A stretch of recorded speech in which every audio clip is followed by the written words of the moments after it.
Alrighty. Oh, hold on. I can hear myself. Hold the phone.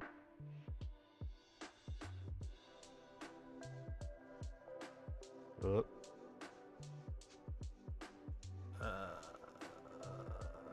Turn that off. There we go. I can't hear me, but you can hear me, hopefully. Orkin, what's going on? With Banjo, welcome back. Great to have you. Is this Esther? I can't see the... Maybe it's Esther. Is it the Esther? Is this Esther? If not, hello Esther. But if so, hello Esther. How are you? Good to see you again. Orkin, great to have you. Okay. I don't think we can stream to Instagram because it's just ruining. Ah, it is Esther. What's going on? The Froggy Esther. And only you and I know what that means. All right, Instagram, my deepest apologies. I have to prioritize the better experience. If you know what I'm saying. Grays Bull Jr., how you doing? Julio Mullet, great to have you. All right, so start off, plugs, last chance. The workshop starts this weekend. Next weekend if it's a Sunday for you, but this weekend the 24th, all right? There's a couple of spots left if you want to hop in. It's all about understanding light and value. The only reason that I can do stuff like, hold the phone, like this, like this, and this, is because I've got a decent understanding of values and what light does. Okay? That's what this workshop is all about. We're focusing on light and values. 5 weeks live. You get, depending on the seat that you choose, you get personal critiques from me, personal recorded critiques, and group critiques, as well as, depending on the seat, you get the on-demand course that I'm building currently. And it's not just the recordings from the live. I don't even think I'm going to have those in there. I may do, just as like a bonus, but it's like a completely built up from scratch, everything about light and value that I know and how to understand it. All right, 2 time zones, Europe and Americas. There's a couple of spots left in both. Choose your seat type. Sit in seat. If you're a lurker, no worries. Just hop in, join the lives, and rewatch it as you wish. The workshop seat, you get all the live replays, the weekly assignments, group critiques, and the private critiques, as well as the early access to the Grey Matter on-demand course, as I just mentioned before. And I think I've got a couple of the one-on-one seats left. So if you want to hop in quick, get some personal one-on-one sessions with me, 3 one-hour sessions. I would recommend booking it after the workshop. So you can sort of get all that content, and then we can sort of reassess as you see fit. You can grab that one. All right, that's enough of the plugs. Last chance, go grab a seat if you would like to join us. It's going to be a fun one.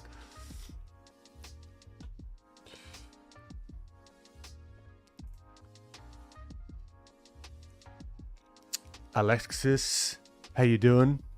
What's on the menu today? I'm thinking, good question. Orkin. Workshop plugs are over. So I'm thinking, if it's all right with you, I want to do something more like this. I just want to grab a piece of reference. I want to push the shapes, and I just want to go. That's what I did with this. I whipped this one out yesterday. Right, both of these. It was just like trying to figure out, okay, this is closer to the reference. I'll show you the reference that I used. Also, how's the audio? With Banjo, yo, I put your work in my presentation on a project I had as reference because it's really cool. Hope you don't. Ah, mate, that's an honor. Thank you. That means a lot. Scott Flanders was also there. Ah, Scotty, yeah. No, he's a cool dude. Environment design. Where was it? Yeah, here we go. So this one you can see I was fairly close to the reference, you know? Like it's not... I was really trying to play around with this more sketchy rendering style because I do like the tight rendering style, but it just takes forever. And it also, depending on how I do it, thank you, Babadooey, thank you.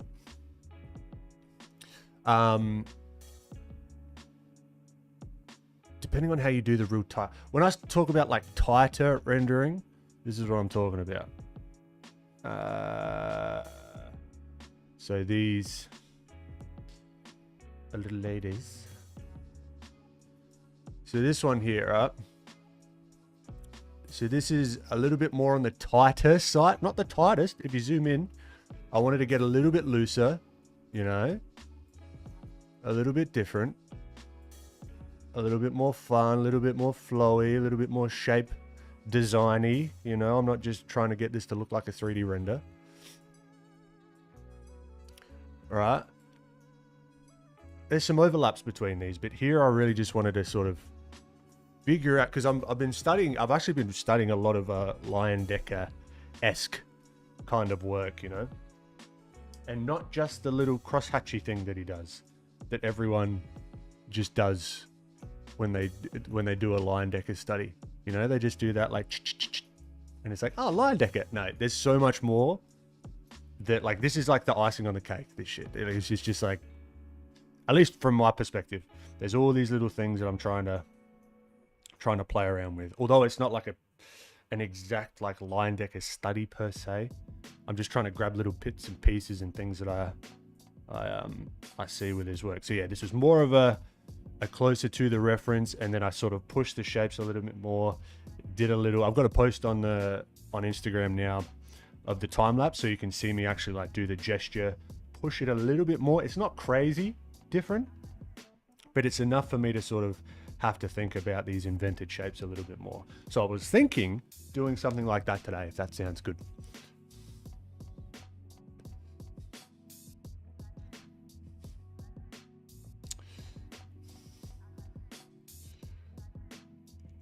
Bone Brew, what's going on?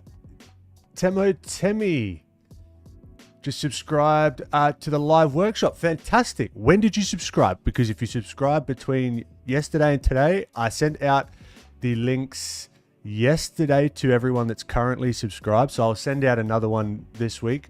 But also, if you hop in Discord, DM me so I can quote the email that you signed up with. I can give you the roles to then join the Discord, and all the links are already there for you as well. Sketchy Squirrel, welcome back. I haven't seen that avatar in a little while. Esther. Ben, I want to make an art profile this year. Do you have any tips on what to do, how to do it, and what to avoid? Make an art profile. What do you mean by art profile? I just did 30 minutes ago. Okay, well, that's why I haven't received anything. Temi, hop in the Discord, DM me. Just to be like, get in the Discord so you can get the private Discord anyway. And flick us a message through Discord, and then you'll get an email within this week. So yeah, no stress there. Okay, Esther. Don't you already have one? Or is that just your personal one?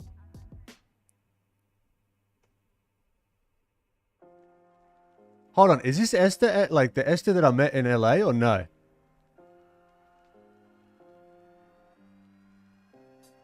I don't think this is the Esther. Sorry, I can't see. Maybe this isn't the Esther that I'm talking about. I'm so confused. My apologies, because I can only see tiny little avatars. No, okay, Esther. This is a completely different Esther. I've only ever met two Esthers in my life. So, Esther, lovely to meet you. Let's talk, okay? So, start an art profile. All right. Let's first. I would like to just get rolling with the studies to begin with, if that's all right with you. So we're just going to peruse Pinterest for a moment.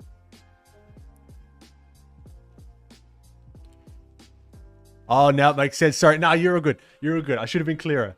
No.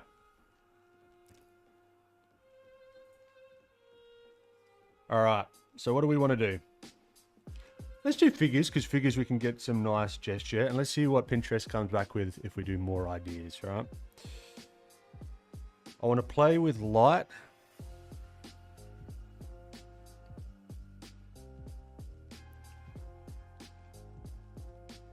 I want something clear, you know? Oh, we've talked before, but only on live streams. My apologies. My apologies. No, makes perfect sense. All right, I'll get to the question around Instagram and stuff in a moment. I just want to find something that's like really poppy. Like just, I don't know, it just grabs your eye.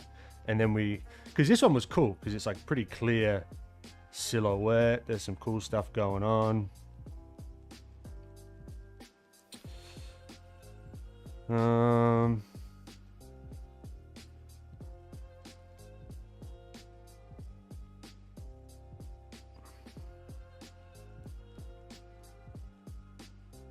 Like I like this one because I can play around with what he's actually holding. So I could give him like a sword. I can turn this guy into like a full different character. Let's try that. Let's just have a play maybe with this. We're doing a couple of tennis players lately. I reckon let's play with this. Could be fun. Maybe. Is there a higher resolution of this one maybe?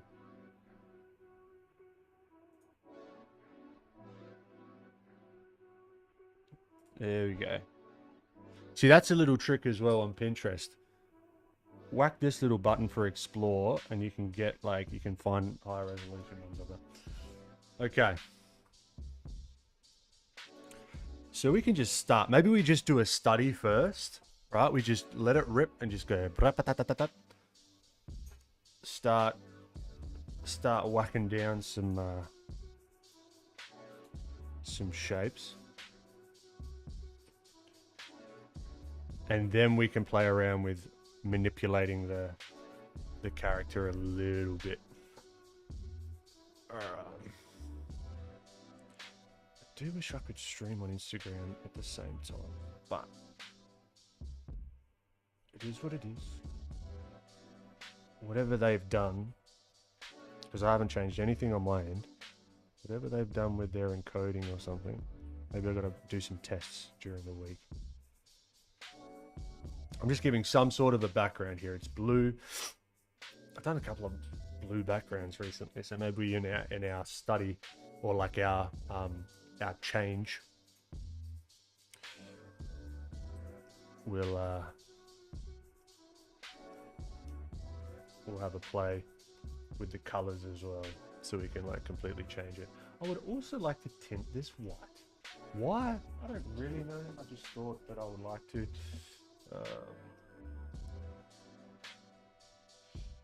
Like a off-white, warmer. I don't know, it's nice. I like that kind of color. Alright, so Esther. Talking about Instagram. Well, the question that I would first ask you is why? Why are you doing it in the first place? What's the goal? Because then that gives you a lot more clarity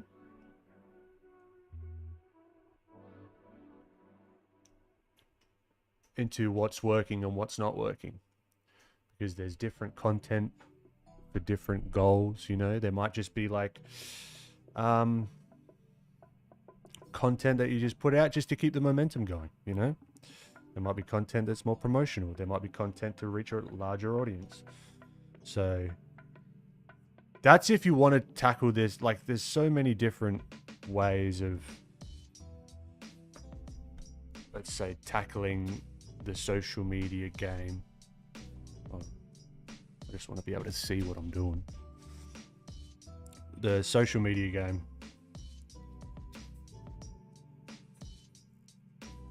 and many different ways work, right?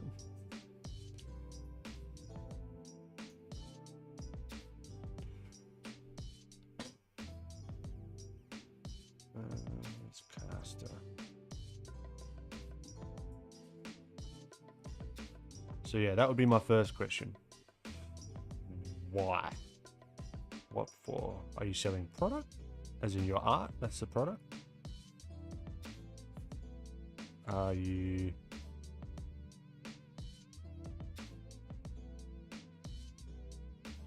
using Instagram for, or like for a way to promote another platform, YouTube or da da da da da, you know what I mean? Just post my art, make a public portfolio. Okay, well, what's the portfolio for?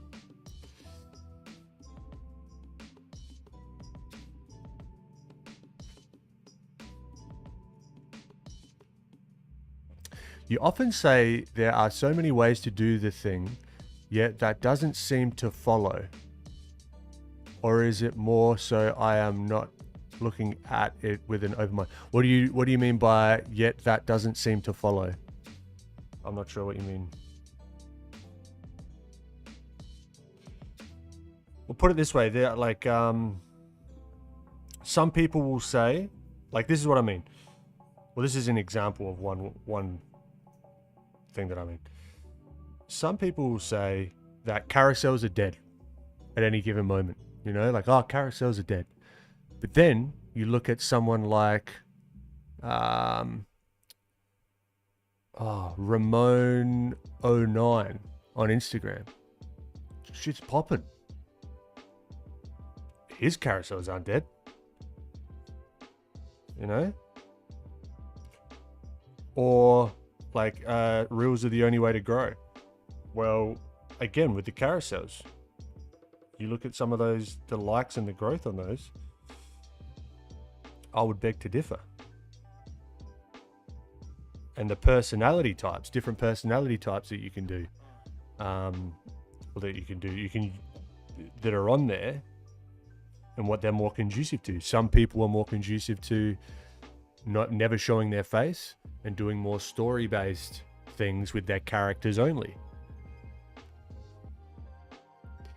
It seems there is only technical skill that actually matters. It seems like there is only technical skill that actually matters to pop off and get seen. Seems like there's only technical skill. What are you talking about? Technical skill? Sorry, I'm not. It's a me. It's probably a me problem, not a you problem. Seems that only technical skill is in the art itself. Is that what you mean, or technical skill in the production of the content?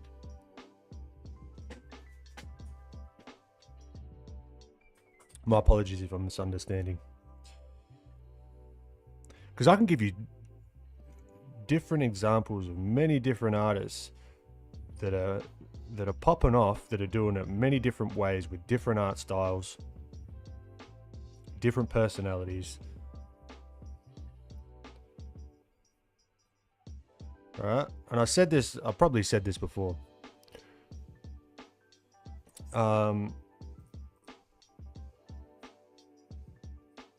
Until the day where no art account is getting any reach to anyone at all, then I'll start questioning the algorithm.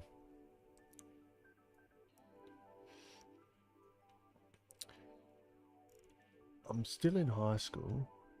Yeah, make a public portfolio. Okay, portfolio for what? This is what I'm going to keep doing. I'm going to keep asking why. What's the portfolio for? Who is it for?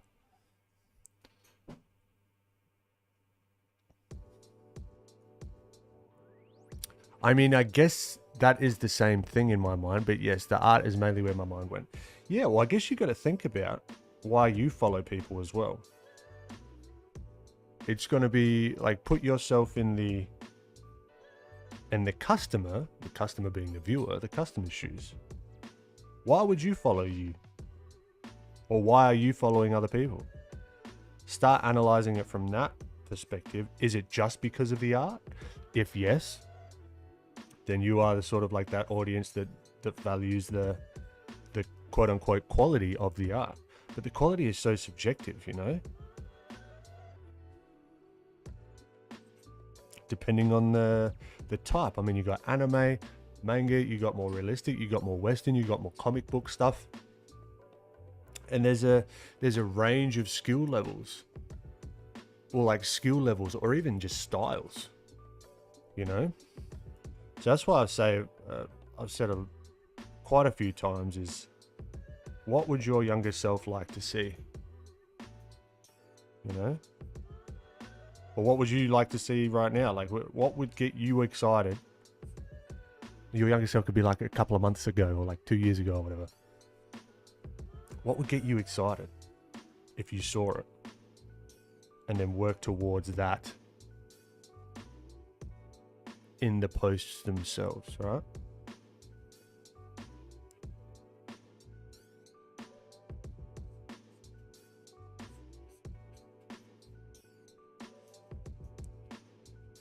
Because again, I could show you many different skill levels that are popping as well.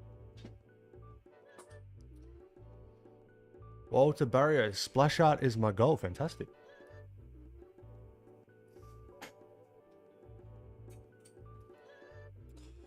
All right, we've got a little sketch here. Let us start.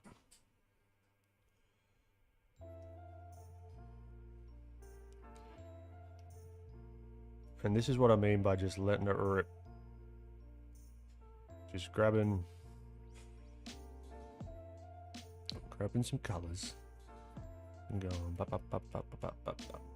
and we can start to add a base. And this is what I've actually learned with some of the more traditional stuff. It's just covering the canvas.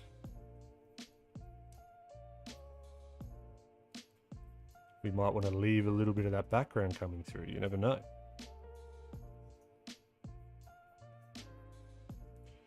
I feel like he's going to be still a little bit stylized. I want to not keep it 1000% realistic, you know. But here I'm trying to find some of the different hues, not necessarily values, but hues. The local values.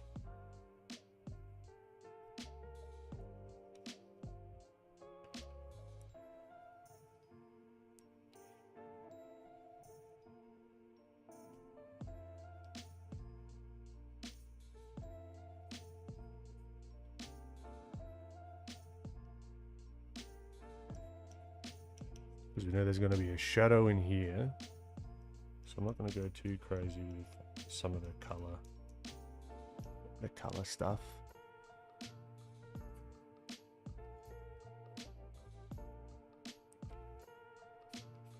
We got a nice white hat, which isn't actually going to be white except for the very top part. So we can be strategic.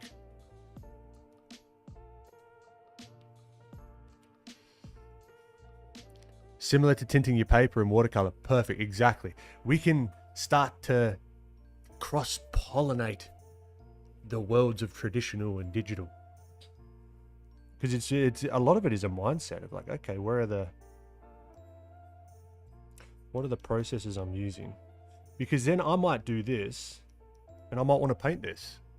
Now I've got a decent idea of, okay, cool. Instead of using a ton of layer mode, not like they're bad. I like using layer modes. Layer modes are fantastic. I'll probably use some today, you know?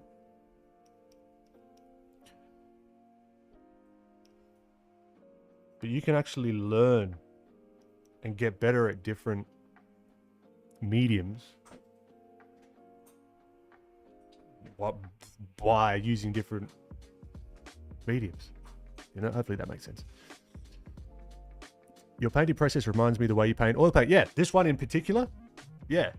But there's a different way that I could go about it. I could just do it straight black and white and do the black and white to color thing. I could do it just like real, like blocky with all the colors first. I could, so many, it's so fun. I love it. Sketchy, hey Ben, I've got a job as a full-time animator. Nice one. And so I found it really difficult to find the creative energy to make online content at the same time. Any advice? Keep it small. Keep it small and lower the pressure, whatever that means to you, as much as possible. Maybe that's posting once every 2 weeks, 3 weeks, once every month, whatever. Keeping the momentum and keeping the scope of whatever you're doing creatively, personally, small. That's what I would do. Do you believe that working with black and white is only for practice? That at the end, starting with color is the ideal workflow? No, because I mean, some of the old masters, right? They would do something called a grisaille. I think that's how you say it. I think it's called a grisaille, which is essentially black and white. It's a monotone oil painting. And then what they would do is they would glaze color.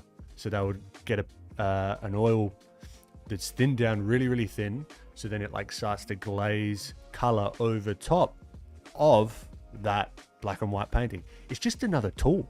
It's just another process. It's not ideal or better or worse. You can do a mixture of both, you know?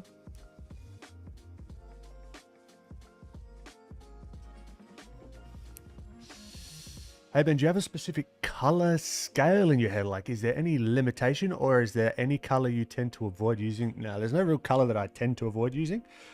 Because we're using a reference right now, I'm trying to look and see, okay, what am I seeing? And how, because I like pushing stuff, I like pushing shapes, I like pushing colors. How can I push almost that saturation up in my head? You know, if I see an orange here, maybe, but there's a time and place for that, because if everything's saturated, then nothing's saturated. You know, if everything is so garish, it's just like, it's not ideal. So let's say here in this transition into light and shadow, I might see an orange that might in reality be probably that color, right? But I'm like, oh, fuck it. Why not? Just whack up the saturation. Let's see what we can do, you know, and lay that down there and see what it's like. You know, I'm just sort of laying a base down.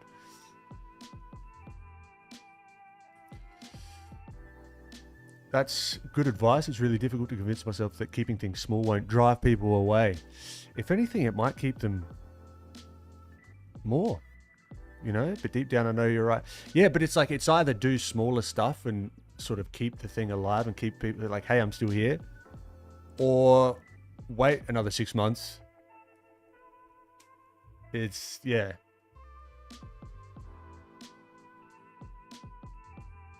I follow people for story/art reasons. I want to bring my IP to life and whatnot, so I'm pretty sure it will take over 3 years to get any traction on my work and what I do. Why not share the process though of you building the IP?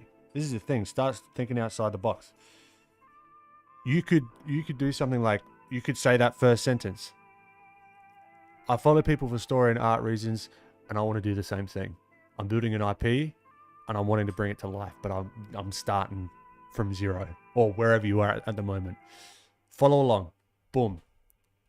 And then start building and building and building and building. Do it that way, and that could be the angle that you take with the content.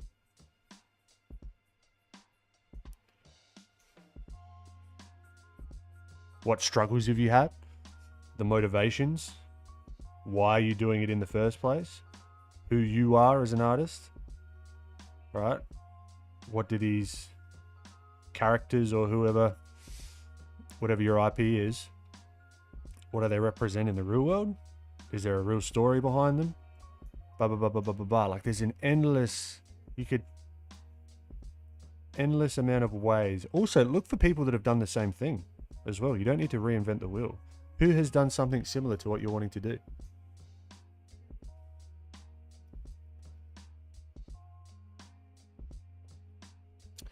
Esther, no worries. No worries. But yeah, look,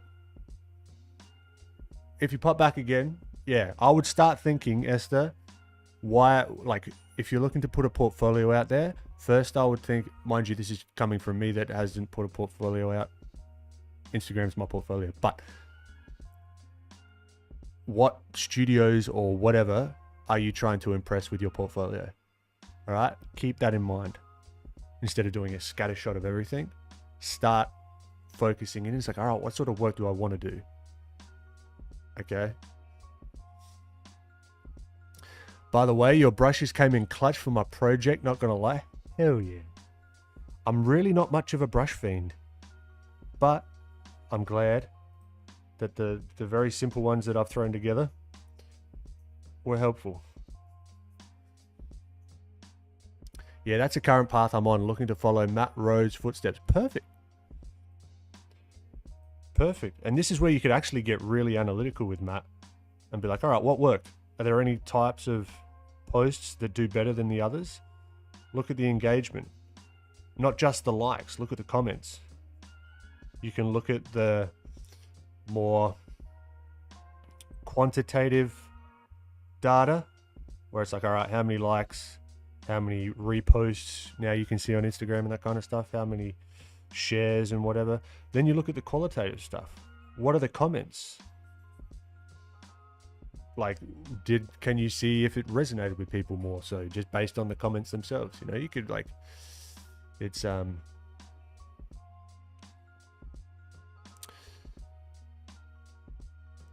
neither do I, but the thin one came in primary cut. Nice. Glad to hear it. But do you think it's necessary to make videos?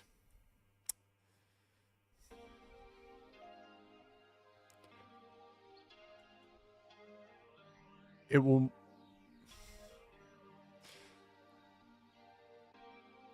On Instagram, the platform rewards video content.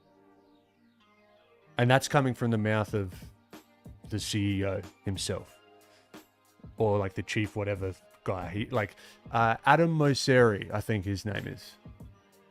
Look him up. And he's actually giving really great advice and inside looks at what the platform is actually looking for content-wise. Because I don't want to be some dude that just saying, yeah, do video, and then it changes next week. You know what I mean? So keep up to date with the platforms that you're on. But first of all, I'll get in the habit of just posting. Don't worry about if it's good, if it's not, the exact workflow that you need to do. That's the, what's the word?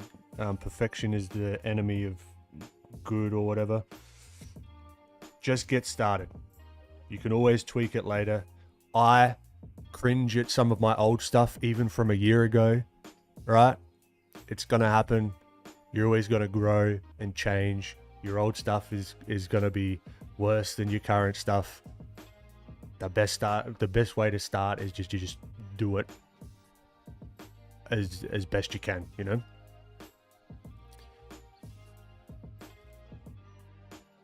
Best of luck to you. Have fun with it as well. That's the best. That's the biggest thing. You're not having fun. What's the point?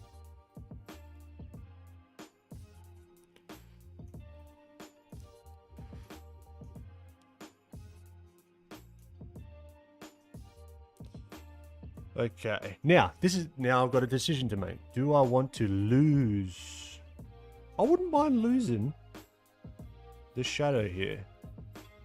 Lose it in the background. I've been on a little bit of that kick lately. Losing the shadow in the background. Alright, that could mean maybe it's just this shadow. It doesn't have to be every shadow here.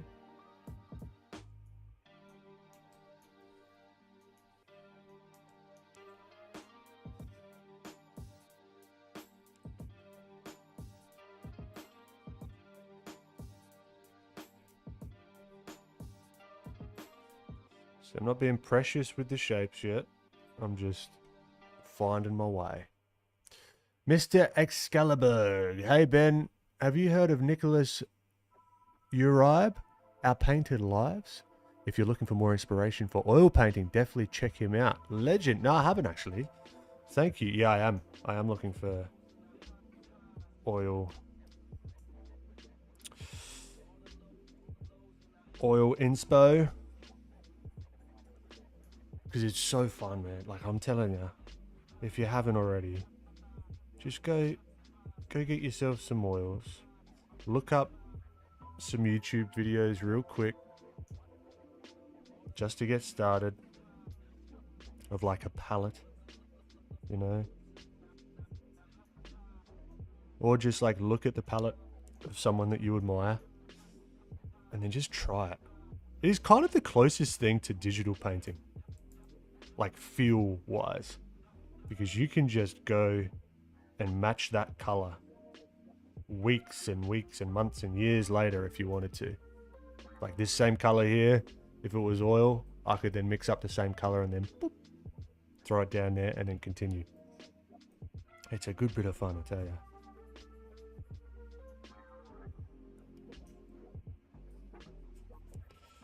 Alright, now we're covering the canvas, but maybe not completely. Maybe we want some of the blues to still kind of seep through.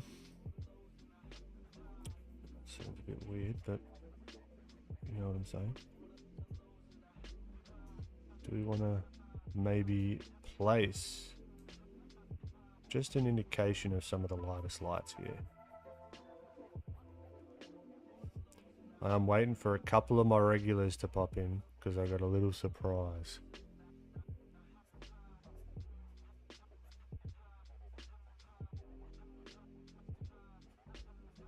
That I want to show off.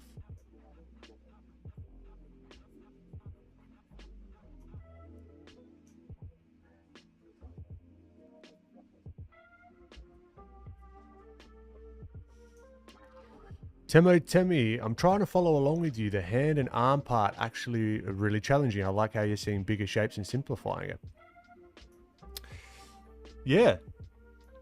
That's the fun part of doing a little bit more stylized stuff, you know? Surprises are fun. They are.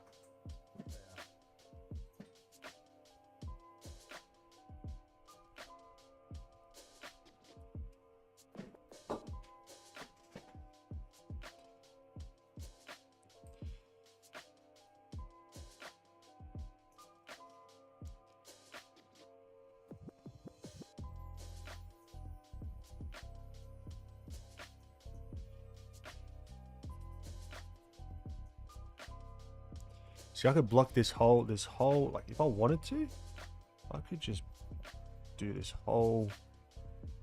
This is where the sketch kind of does come in handy, so you don't get lost. But you could do this without a sketch as well.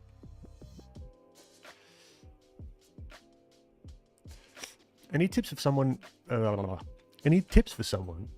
who just loves to sketch and create traditional line art in terms of which art careers would suit that skill? Art careers. I mean, animation, storyboards. That's a lot of line art. I don't know about traditional though. I mean, social media, building the following. That's a viable career.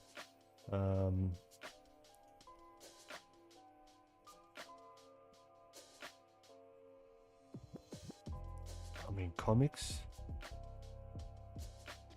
all sorts.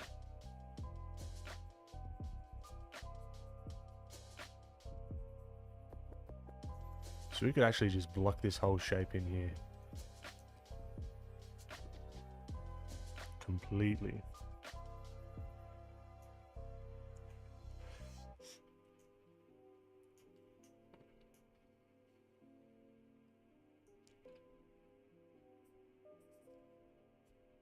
Could we like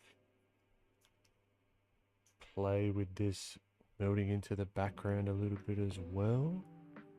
Potentially? I don't know. See, I'm getting artsy fartsy with this, but it's fun just to play and still have it like read as a three-dimensional thing-ish. Not amazingly right now, but we can get somewhere.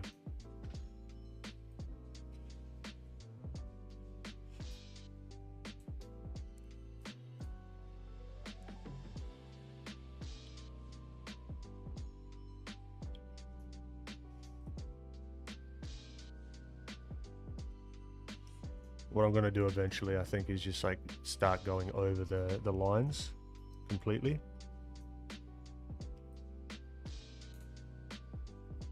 Now, one thing, I've got to stop fucking zooming out. Stay there. Alright. All my stuff here and just stay about there. Doesn't benefit me at all to keep zooming in and out.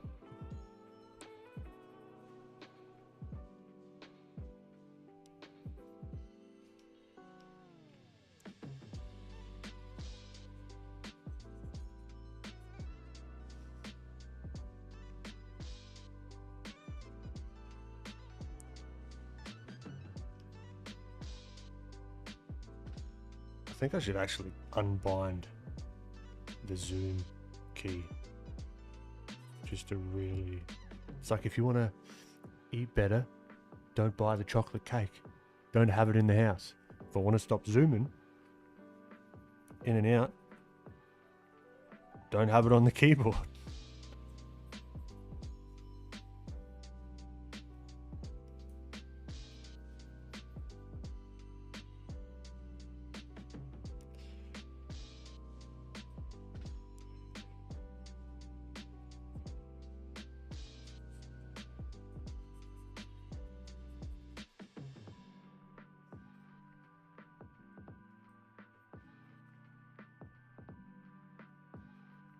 Now, this is also where you could get some style reference as well. So if there are if there is a certain style that sort of makes you, that gets you going, you could then start to play with, all right, how do they do this? How would they tackle this kind of thing? How would they tackle hair? You know, how would they tackle clothing, musculature, etc., etc.?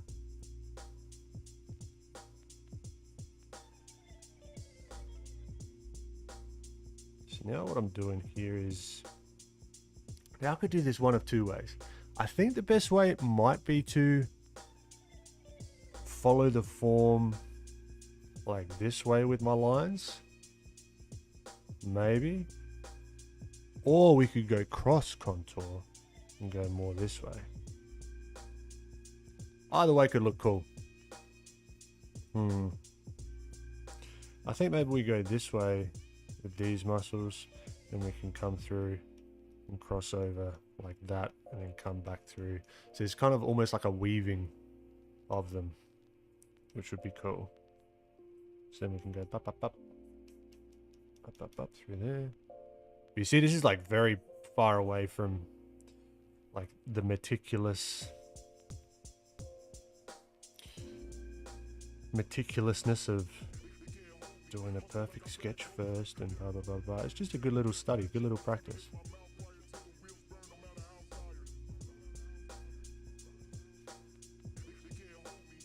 Yeah, let's have a look. I think we can just merge it.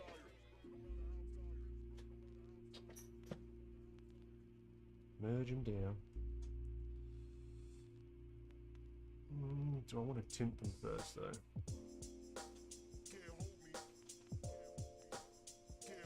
I'm talking about the line work here. What could be like a nice tint color?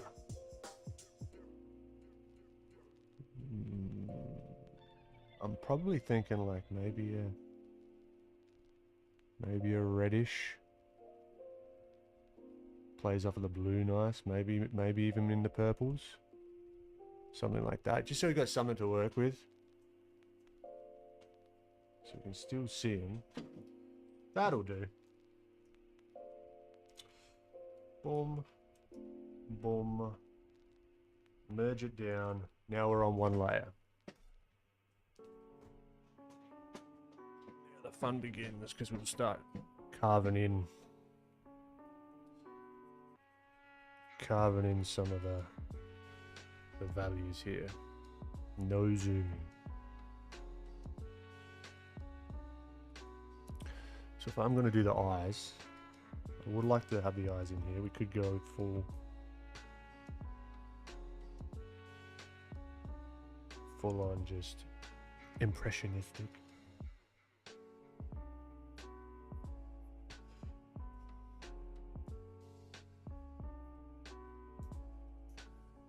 Good idea to flip, because that's going to show you how wonky the eyes are at the moment.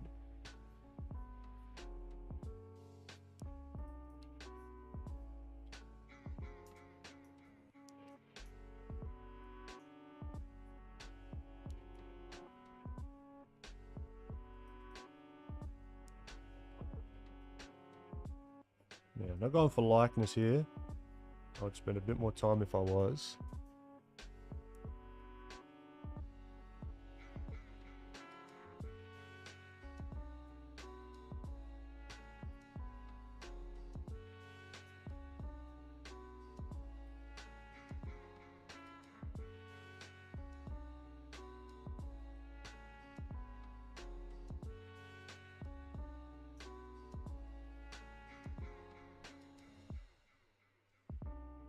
Also, when you're doing the darker colors in here, if you are following along, give it a go and saturate, like just bump the saturation up. See how that feels. Instead of doing like black, just black.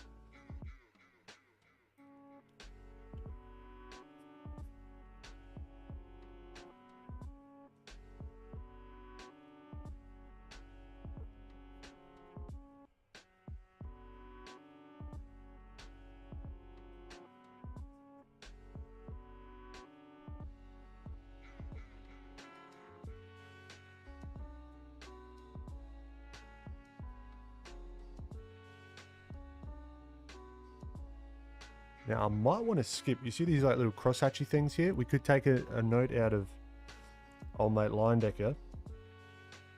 I'm just going to skip them when I'm coloring in. I'm just trying it out.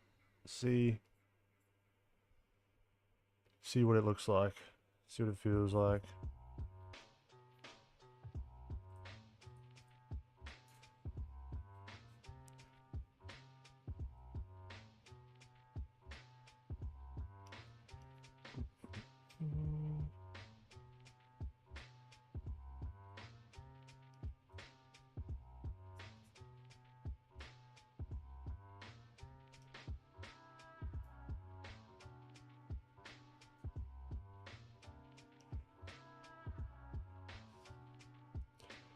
We need to keep in mind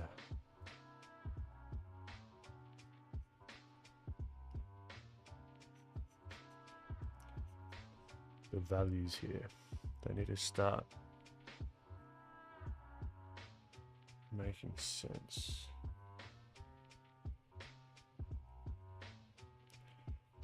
See, because if I turned all the colors off, I will do it at some stage. They all make sense. The values.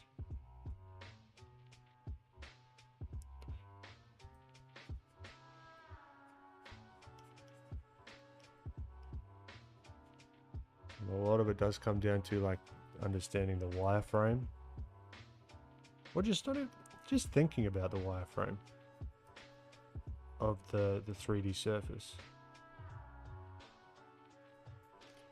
Yeah, I'm getting too tight with this, too tight. It's not scribbly enough, I think.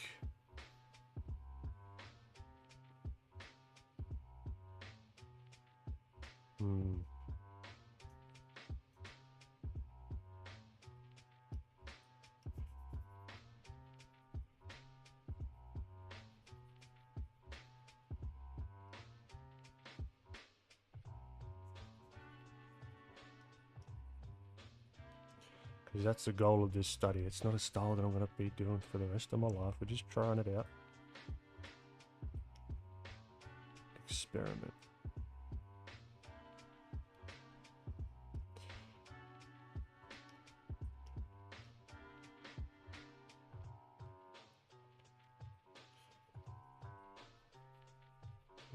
This. Just going to sort of scoot down into here. Form shadow.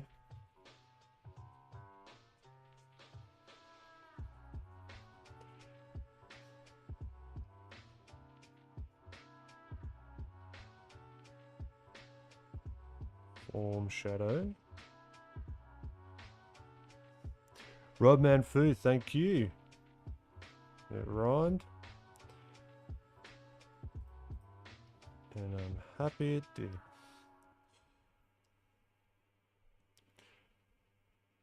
Alright, so then we've got this. This is all just dark in here, but then we've got this really hard cast shadow of his body onto his body again. So, with this in mind, let's start playing.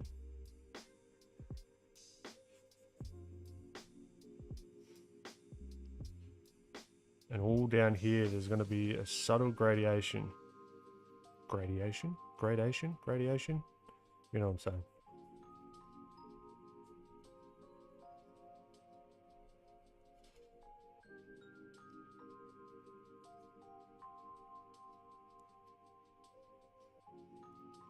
Of value. So I can just scribble that in, almost like someone would do with a pencil. Just lower the value.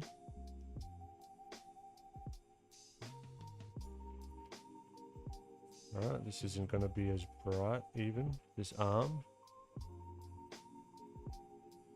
As this, like this is going to be the highlight part, and this is going to be like the brightest part here. So we want to make sure we're adhering to that.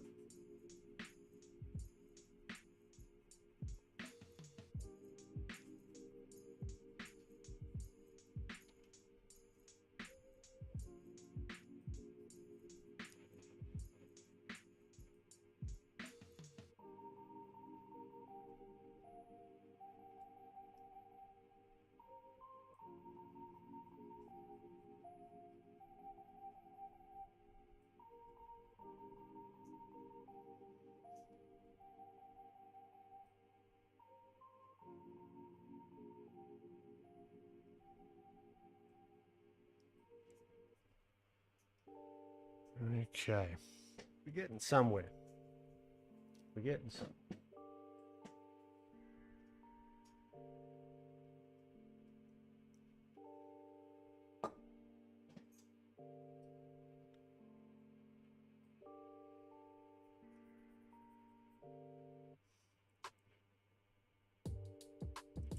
I'm a fan of the eyes. We can update it. Lana, great to have you.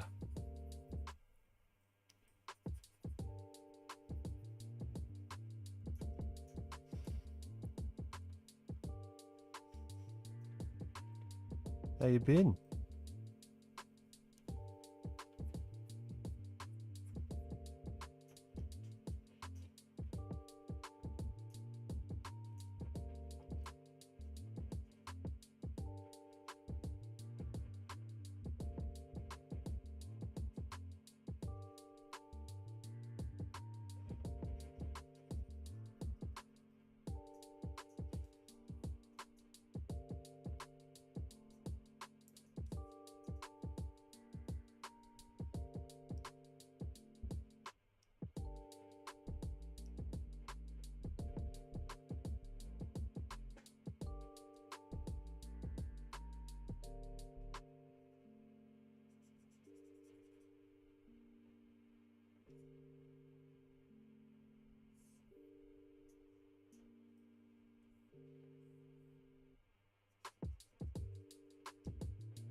How are you? How was your new year? I'm just getting over a bit. Ah, bugger.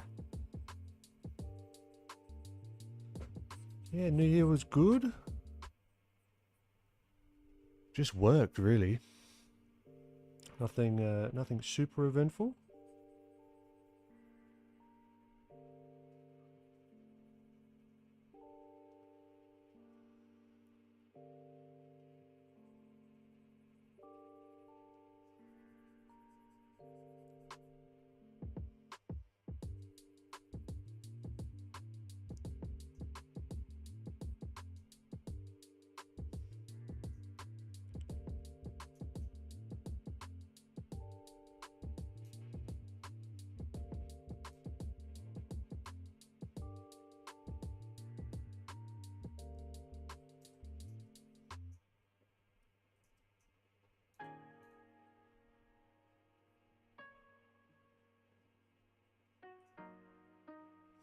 Alright, I've zoomed in, I've broken my rule. What are you going to do?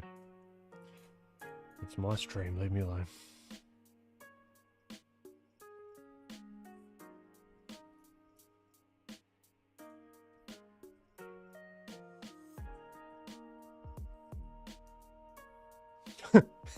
He looks a bit psychotic there, doesn't he?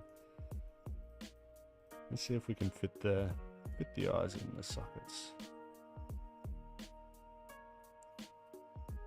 So in this sketchy style, we could actually bring back some of the line work, or introduce it even.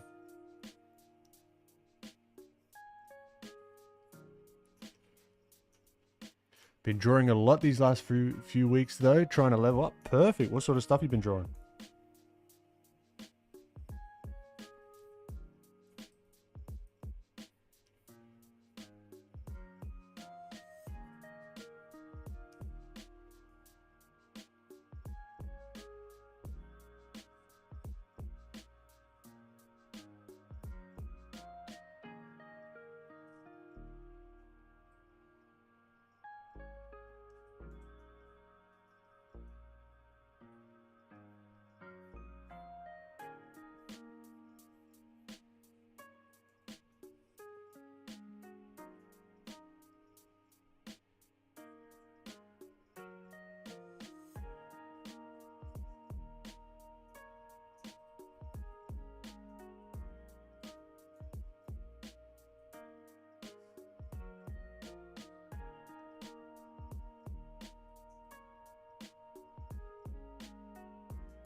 And stuff.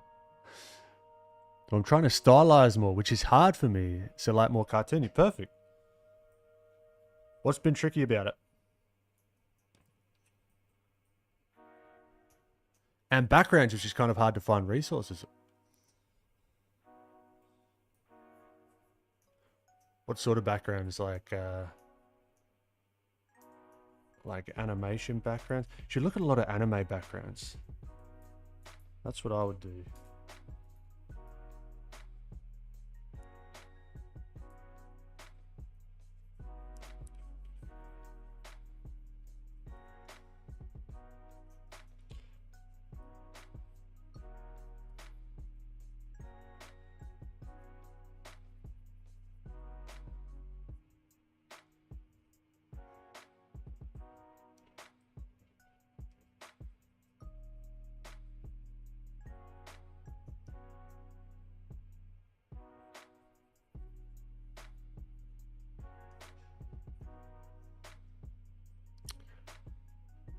I think it's like when you do a more realistic thing, you know you've got it right when it looks like it, but stylized stuff is harder to fix or something. Yeah, because you're inventing the shapes, right? It's all made up.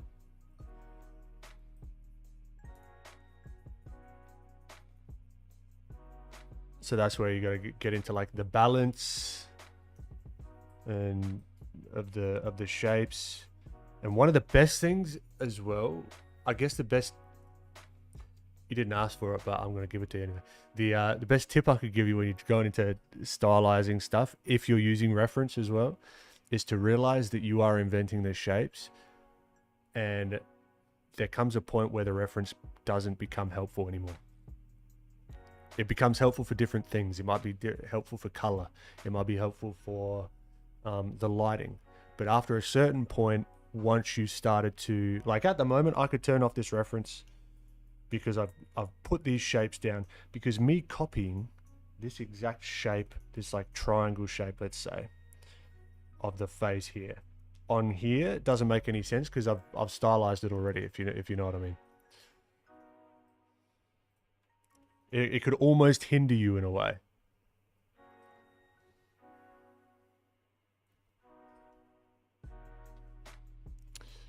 Among Goat, what's going on, dude?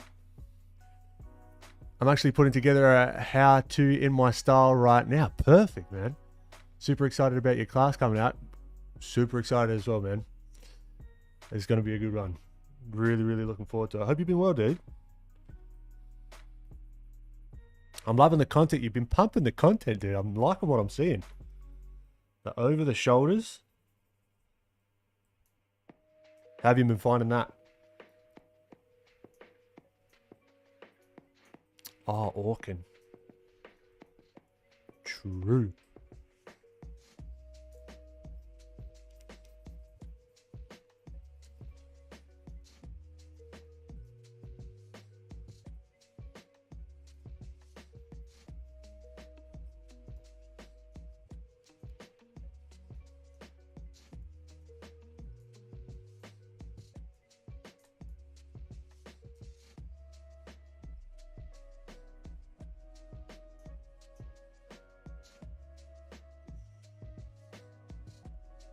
No worries, dude. No, it's great to see. Great to see you just like putting in the work, posting the stuff. It's bloody awesome. I'm loving the artwork as well. It's great.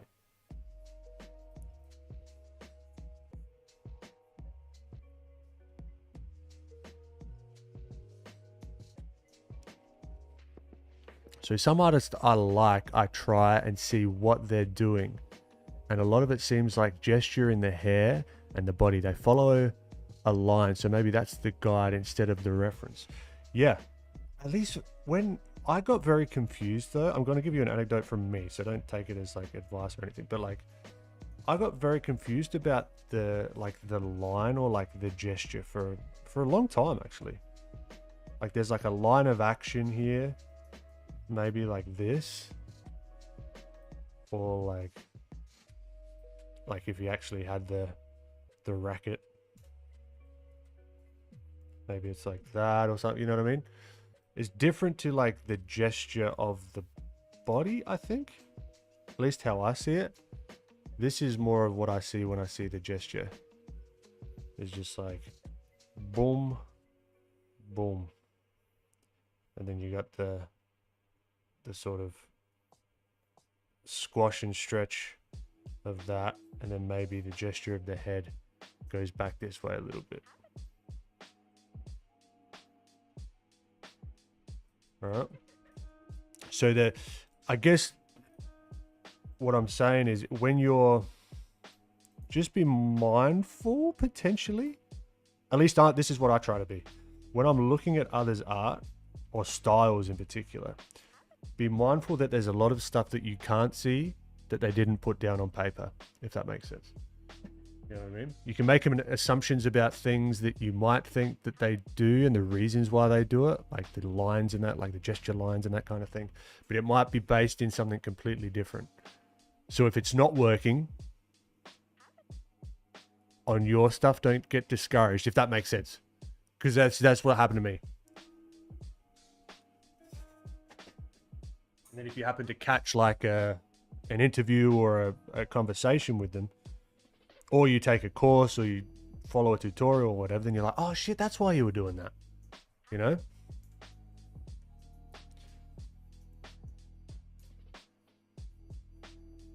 There's like a pattern. That's why I like to look at patterns more so across multiple pieces.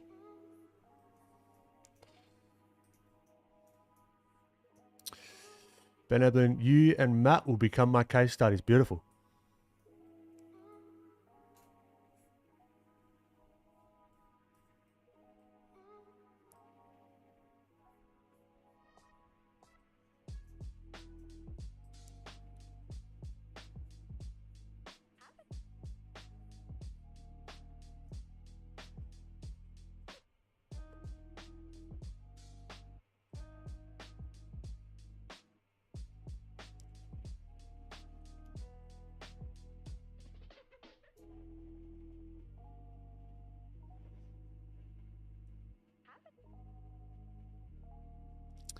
Yeah, I watch a lot of process videos, but they don't really show what they had to learn to do the process. Yeah, that's the issue. They're great. You can get a lot from the process videos. But just know there's oftentimes a lot of stuff that they won't say, not out of any reason that they like. How do I say it? Hopefully you know what I'm saying. Like it's there could be underlying reasons why they make certain decisions versus just like, for example, draw the nose like a triangle. Like if I was just to say exactly what I'm doing here, it's like draw the nose like a little, this half a diamond weird shape. Then the eyes are half a circle, you know? And then the bottom lip is half a circle. But what I'm really thinking, like that's not untrue. What I'm really thinking is, all right, the skull. You've got dimension here. All right, we've got the skull. Right, I want to make sure that those eyeballs are sitting within the sockets. This nose is a 3D form that just so happens to have this shape because it's more of like a pyramid. Like the silhouette of it is more like that because of the three-dimensionality of it. Right? This shadow here isn't just this shape because it's this shape. It's this shape because of the head, not just down like that, like the brow. You know what I mean? Like that's kind of what hopefully that makes sense. I'm just rambling if I'm honest. But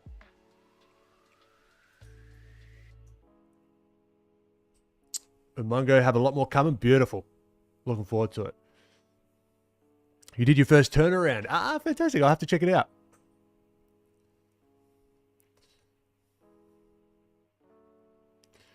That's awesome. Aquitini. Most tutorials feel very niche for a certain situation. I feel like there's more value in watching your artist in a live stream or do a long demo unless they're actual teachers. Yeah, true. I agree.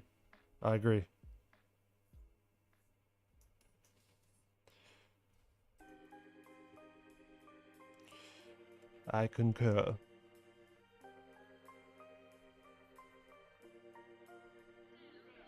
But there's also value in that as well. The very specific stuff, if you're looking to get a very specific outcome. It's like sick. All right, cool. That's how they did it.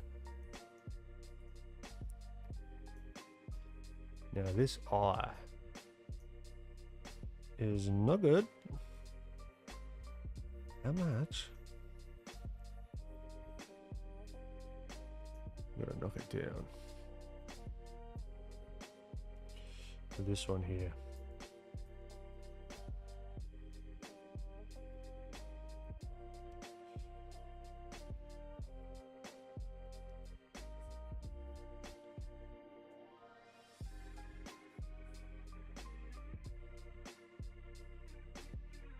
Feel like if we were to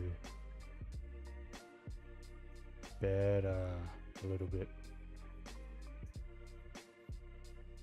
Nice.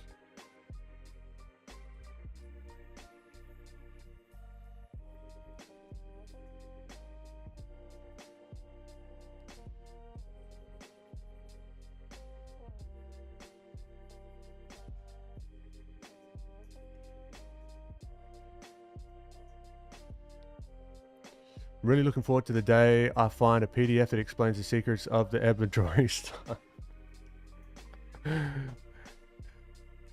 Yeah, you're right. There's nothing wrong with getting info from someone chapters ahead of you. Yeah, exactly. But it even could be more like practical stuff. It's like, oh, how do I get this like noise texture that so-and-so does on their images? It's like, oh, it's just this setting.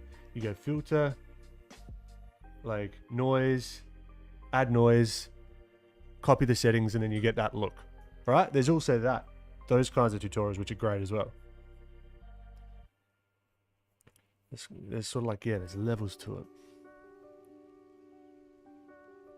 That's what I'm hoping to do even with my long form content coming up on YouTube, is to like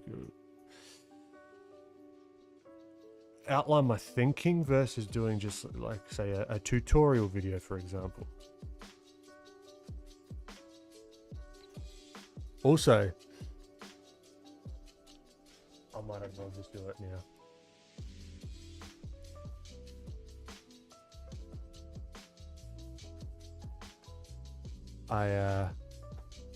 You guys last week didn't help me with my What's the word? I asked you to talk me out of getting this. And it failed. Ooh. Fancy. Look at that. Cinematic.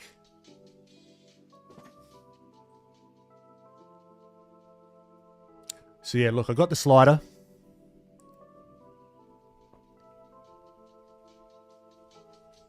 It looks pretty cool, right?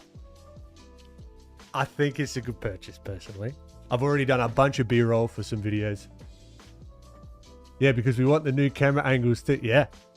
There you go. Now you get to see it more stuff. And it can go faster as well. It might, because it's connected to HDMI. It could be an issue. But hold on. And that this could just continue to loop throughout the whole video. And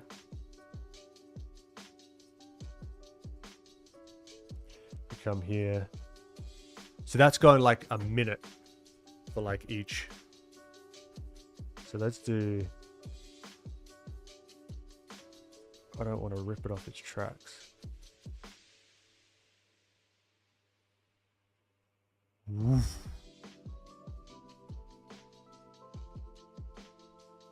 There we go. So now it's like 15 seconds to get to the other spot. I think this is a little bit disorientating though, like if you're watching it. Not the worst. You know?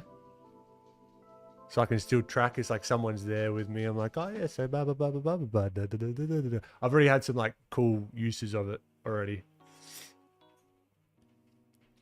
But yeah, there you go. I'll put it back to like a minute. Because yeah, I think, yeah, last stream we had a whole conversation about like, oh, we're going to try and talk you out of it. But then a couple of you talked me into it.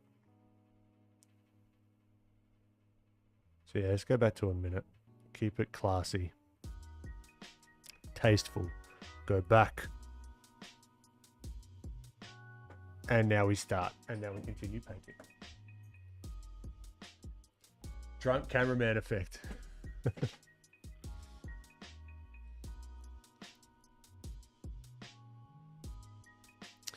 Among Us, the big bird went viral and I got a whole new gang of followers. Dude, that's what I'm talking about. You put your stuff out there, shit happens, you know. Also sold a piece to an SNL comedian who's now the voice man Bat on the new Bat Fam series. Fuck, there you go, dude. You put the work in. It's crazy what can happen, man. Good stuff. I'm proud of you, man. It's great.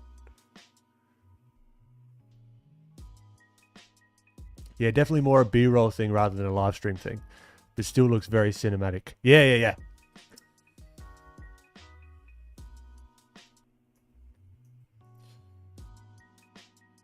Yeah, the issue with the live stream though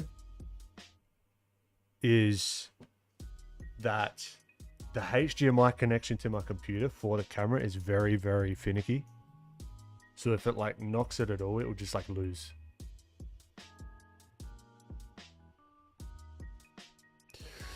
I like this slider on stream, slowly tracking, but also does it have a face tracking thing where you can sort of look to the left and it snaps to there?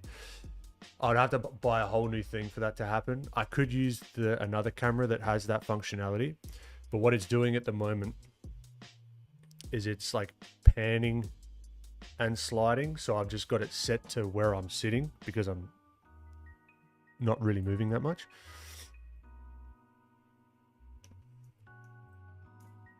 But yeah, there's things you can buy to have that happen, but I just wouldn't use that, I don't think.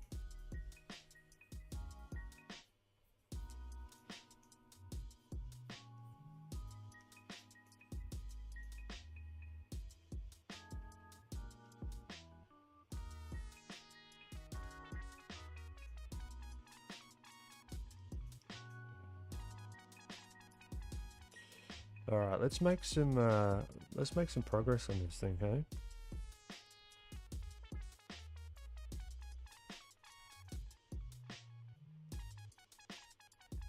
Yeah, I think a minute to go from one side to the other isn't too egregious.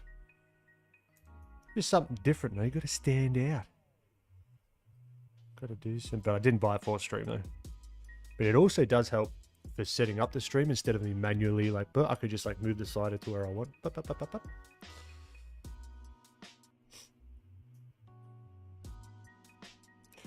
Okay, what are we doing here? We're noodling a bit, which I'm not a fan of. Not a fan. I need to make some merch of like no noodle zone or something, because that's my biggest weakness.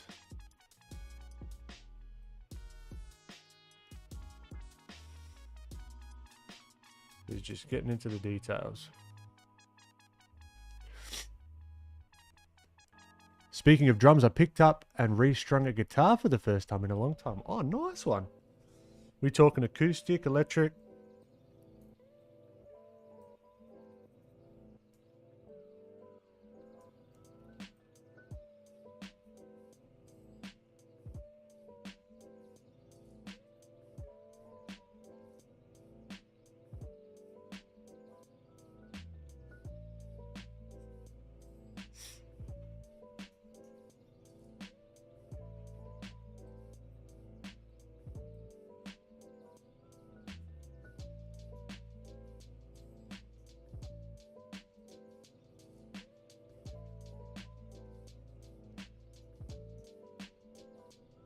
My brother's Fender. I sold my guitar. It was a Gibson. Oh, yeah. I got a Gibson Les Paul. I appreciate the Gibsons.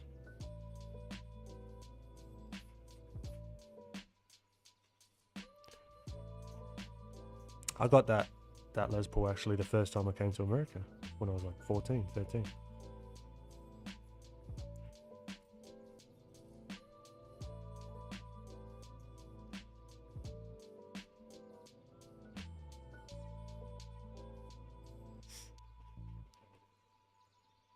It feels so nice to have like tools, you know what I mean? And take things apart. Oh yeah. I know exactly what you mean. Fix a thing instead of going buying a new thing or getting someone else to do it. Yeah. I do enjoy that.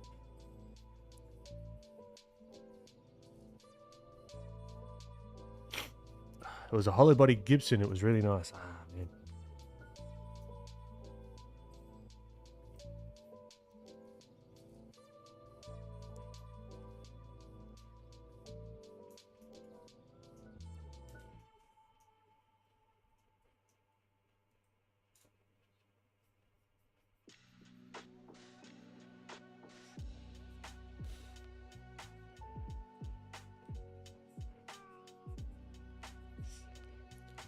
So what I want to look for now are patterns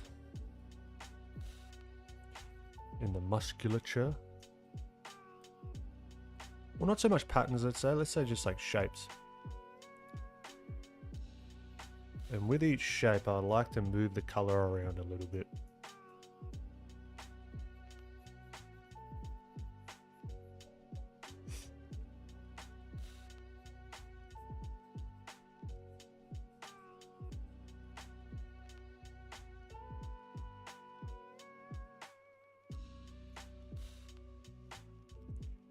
We can get the shapes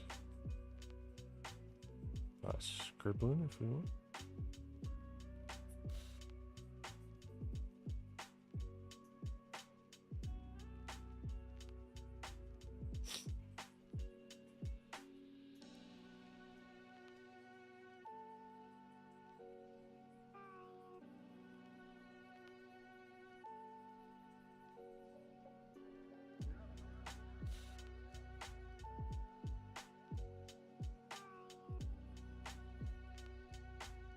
So the cool thing about doing these studies is we can use this on other characters. Or like on the other characters we can do like another study, but it sort of make it our own. Whether we get to that today or not, I'm not entirely sure, but we'll see. We'll see how we go.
Good luck on the stream, the Bone Brew. Have fun with it.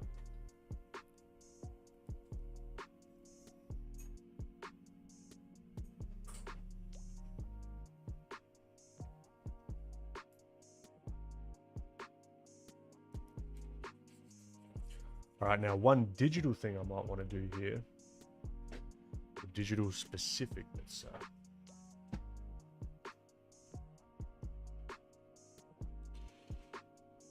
is give it a once over with a, not the whole thing, maybe just like darken everything down with a multiply layer, so then it can give us some room to really pump those highlights where they matter.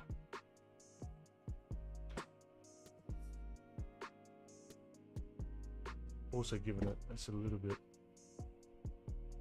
on the orange side. I might want to go a little bit more yellowy.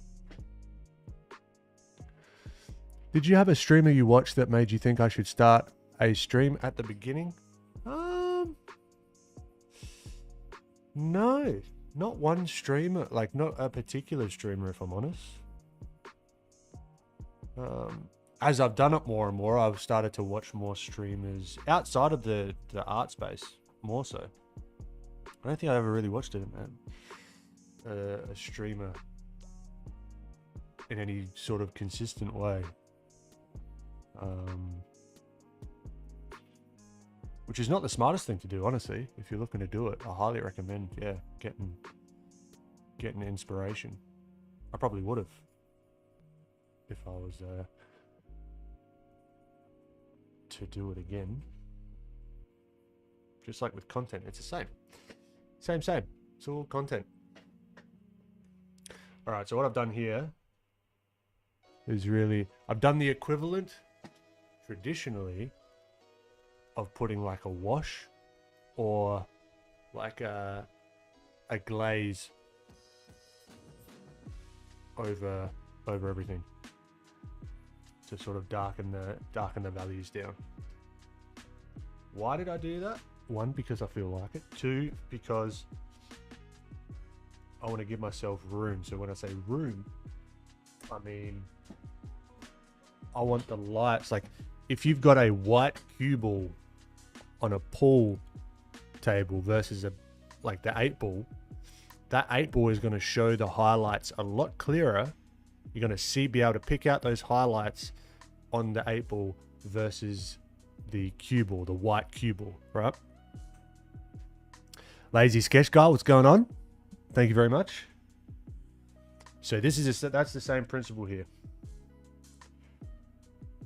The darker the local value, the more that the highlights and the form can sort of pop. If I've gone too far in the values, in the lighter values, which you could do like a high key painting, nothing wrong with that. But here I really want to show the form in the lights. So I really want to give myself some room to do that. If that makes any sense at all. Hopefully it does.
Now, one thing with the highlights, we've almost got to lay the groundwork for the highlights to do their job. So, for example, say the nose. We don't just want it to be this flat color necessarily, or at least for the style that I'm going for, okay? This is a stylistic choice. We don't necessarily want it just to be this like flat orange color and then throw the highlights there. It looks a little bit unnatural. It's passable, but it's kind of not what I'm going for. So what I want to do is make sure that I understand that this is a three-dimensional form. I'm going to make sure that, okay, there is still a value change on these planes as it wraps around the nose. All right.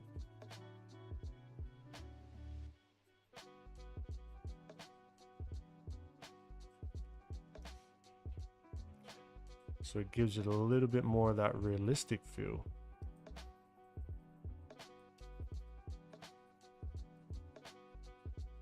Even get rid of it first. Make sure I've got this sort of form feeling correct to begin with.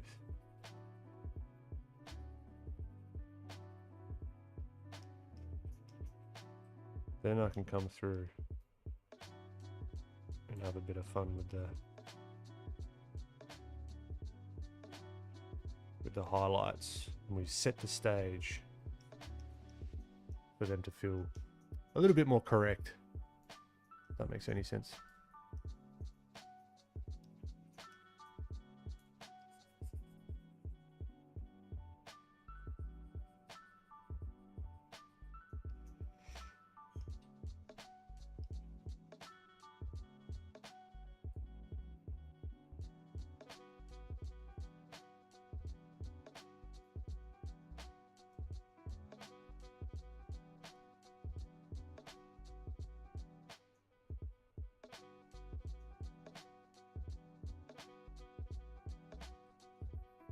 Same thing here with the shoulder.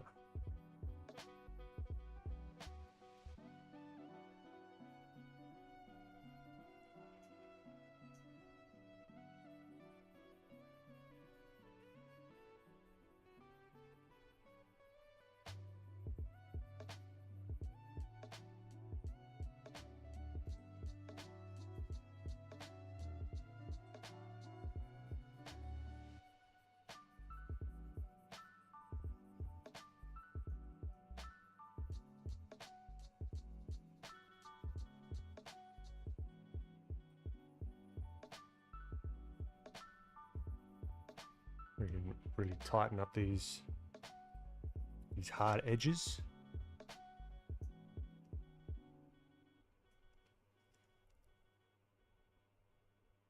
This guy kind of like looks like a faux man. He doesn't seem real. Looks more real in the drawing than the reference.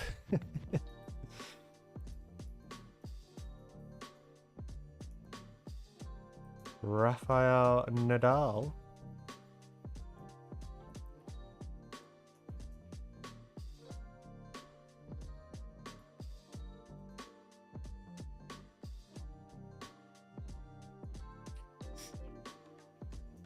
So I think, yeah, what I want to do is come through and harden up, shore up those hard edges of the cast shadow. Have a little bit of depth here, overlap, because this is the trapezius coming in. Maybe even darken that edge. I've seen some artists do that and it looks pretty nice.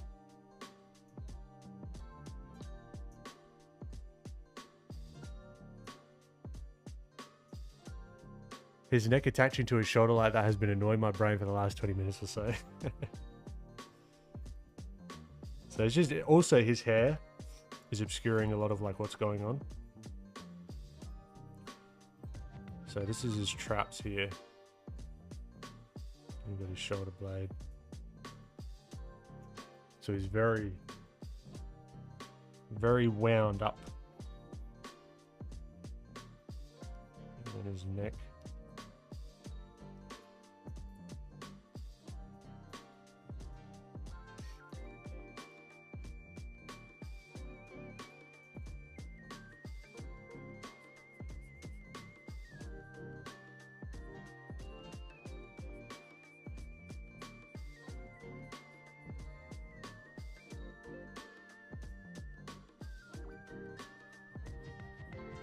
There's a really nice like flat plane here we can play with.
Randy455, I'd love to see an artist's style evolve with time. You seem to be using more hatching now. Yeah.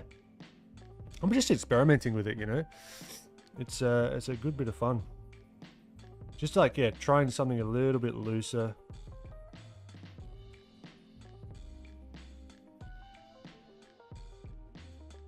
We're still keeping it stylized.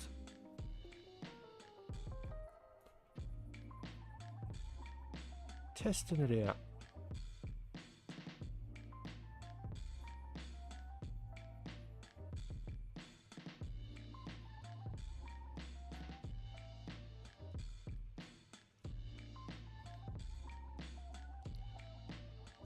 Yeah, he's got a bendy neck happening. He's serious about hitting that ball for real. Yeah, he's just like a spring. That's what it is. He's just like, There are his grandmother's vases in the background, and he needs to stop the ball so they don't. Okay. You're a storyteller, Orkin.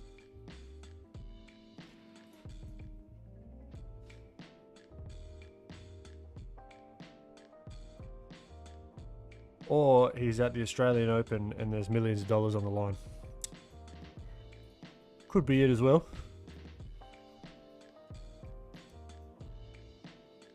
I like your vases story better.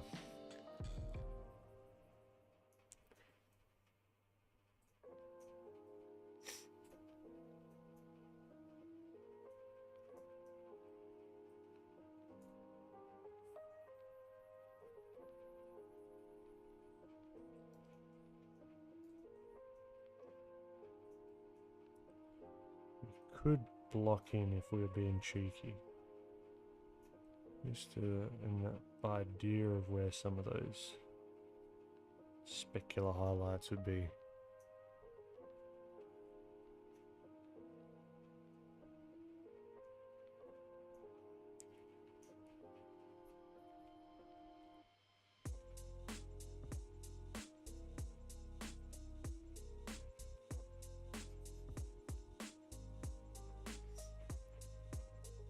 Lana, no, I'm saying like the Australian Open, like the tennis. I don't know. It was just an assumption. I don't know if this is actually the Australian Open. It's just the tennis, whatever it is. I think it's on now. Is there going to be a new tutorial soon, Randy? There will be. This is the year of content and putting stuff out, so there will be a lot.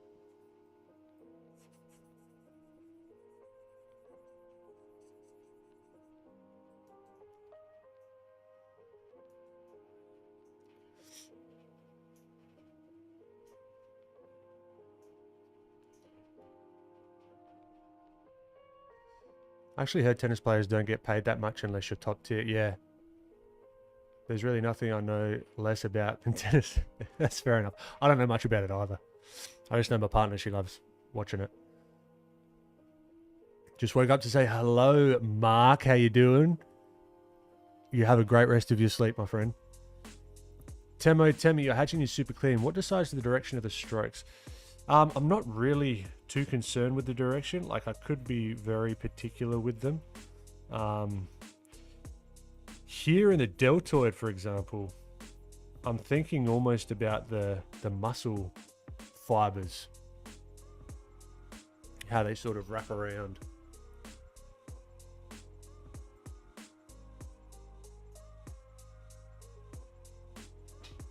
Good, I'm so excited. Time to save until it comes out. I appreciate you, Randy.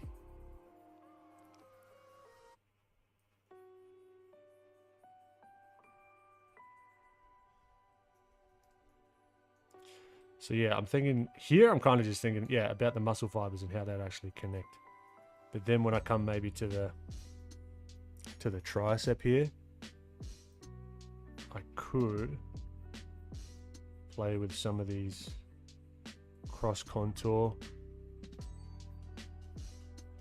sort of lines, all the while thinking about the values, thinking about the form. Right, so it's going to be a little bit lighter here as it wraps around a little bit.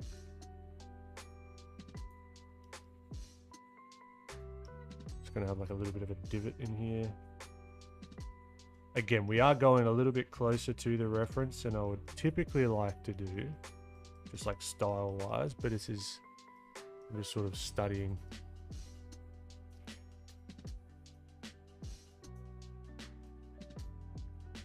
It's good to have a bit of reference to test things out with instead of just going full freestyle all the time.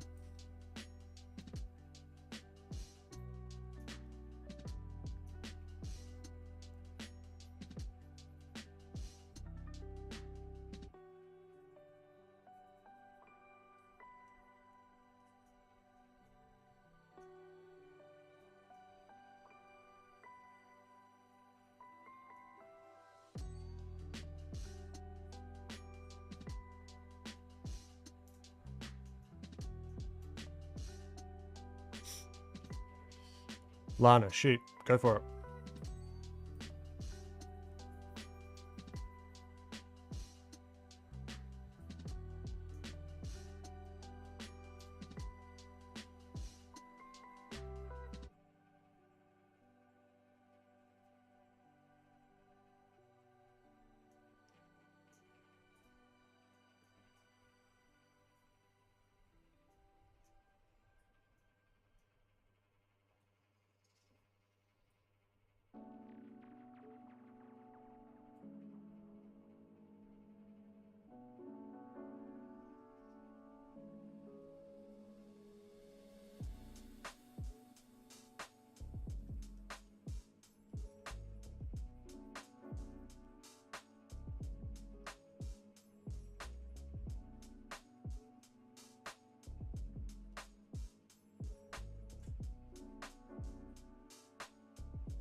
See, with this hatching here, I'm delineating between softer and harder edges. So this is sort of like a softer edge here, and then it sort of can transition into that harder edge, but there's not much hatching going on. It's a bit of an annoying question maybe, but lately I'm suffering from muddy color syndrome, especially with skin. But all of it, any advice? Because I was doing okay with it, and now I'll make something and look at it and think, gee, that looks muddy. Yeah, without seeing the work, it's kind of hard to say. It's not a brush thing. I can always guarantee you that. I think it could be, try this. With your colors, when you're swapping or even, again, it comes back to values. Notice here, this still reads with values, right? But when you are swapping values, right, when something's going from light to dark, try and change the color, even just ever so slightly, because that's going to stop it looking too monochrome or muddy per se, you know. And also make sure that your values are correct. Check it in black and white to make sure that it doesn't get lost as like a thing, as like a form. But this is, yeah, without seeing your work or what you're talking about exactly, see if you can think about transitioning the colors or shifting the hues ever so slightly while keeping the same value as you're moving the form around. For example, you notice I have like here, or even here's probably a better example, going from this color to this color, right? They're different values. So we've got to make, instead of just going, grab this one and grab this one, and then just sort of start mixing between the two, right, to get the transition between there, I will, let's get rid of the highlights just to make it clearer.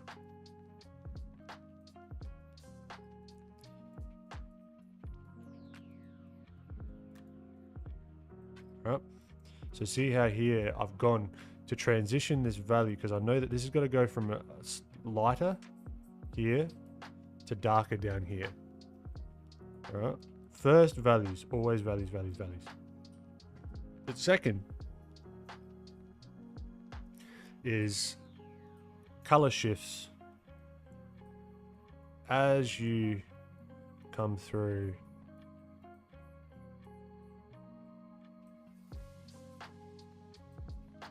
and make these sort of transitions. So here, this is probably going to be a bit lighter.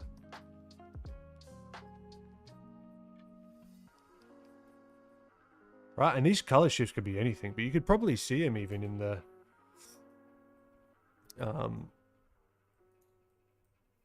in the reference a little bit. Like nothing is, unless it's the same material, organic shapes have so much color variation. Prashan, what's happening, dude?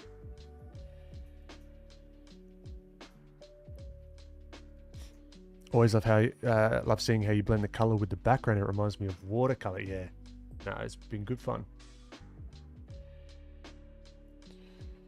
I usually try to do a small thumbnail to check my colors and values, and after once I decide what I like, I start drawing the full painting. Yeah, that's a fantastic idea as well, if you're doing a full painting.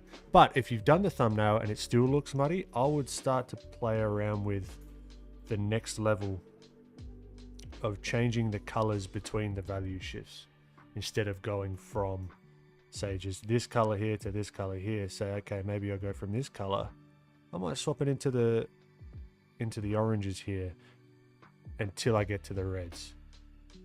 You can see it almost here on the color wheel.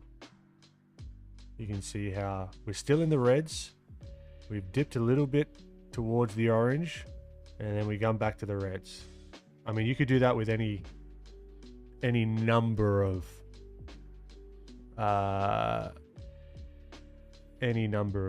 whatever.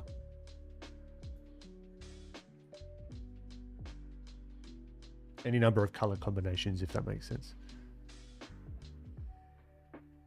Theoriful?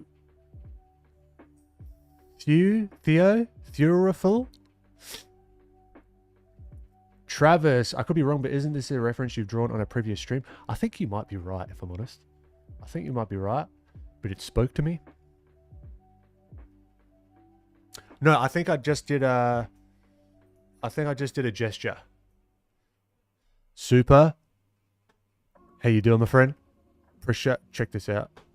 You guys didn't succeed from last stream. Do you see the difference? Do you see what's happening?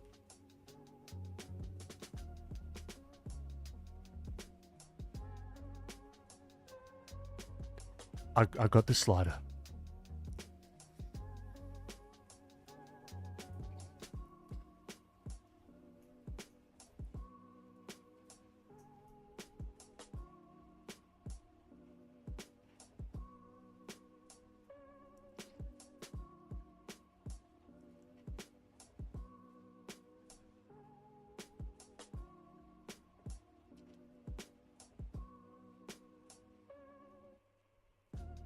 Yeah, this guy. Yeah, that's right. He's Yeah, well, he was Tarzan. He was in Atlanta, I think. Yeah. You should make a video about the slider. I should.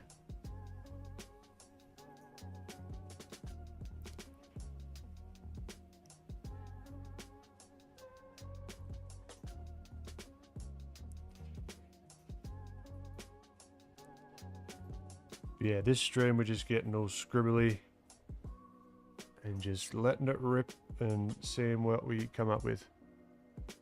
Oh no, you have Tarzan on your shelf. I also thought that he looked a little bit Tarzan-esque as well, but no. Yeah, Tarzan, I do. It's a lithograph.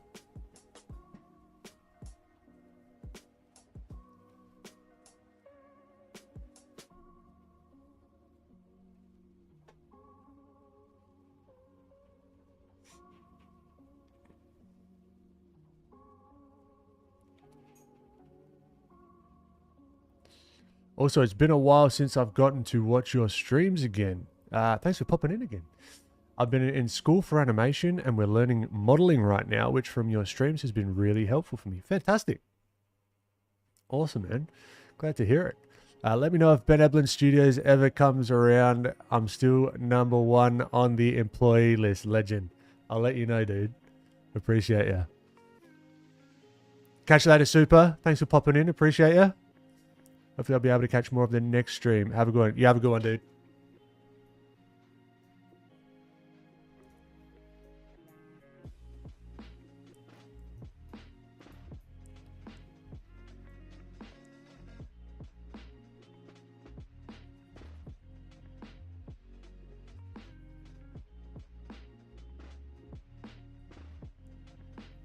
Now, I like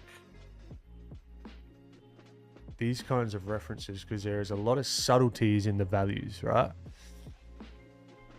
Yeah, Prashant. The cool thing is I got like full control. Like, I'll put the art here so there's something else to look at. I can be like, okay. Stop. Then, boom, take me to keyframe B. Boom, take me to keyframe A. Faster. I can loop it. I can go faster, slower. I can do, I think, up to A, B, C, D, E, F, G, H number of keyframes as well, which is pretty cool. Then I can like pan around. Hello. Well, there you go. You can see behind the scenes, literally. There we go. Zoop. But then I can go back to my keyframe. And then we go back to ambient. Slow.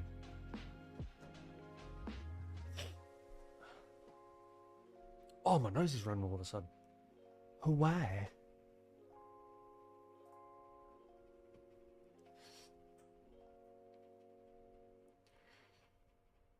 The best tennis player in the jungle is Tarzan.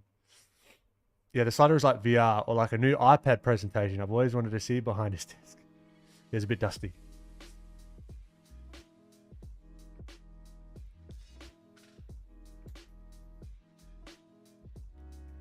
Vertigo, here I come. I know, right? Oh. Oh, hold the phone, please. I'll be back in a sec.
We can look at all of his stuff.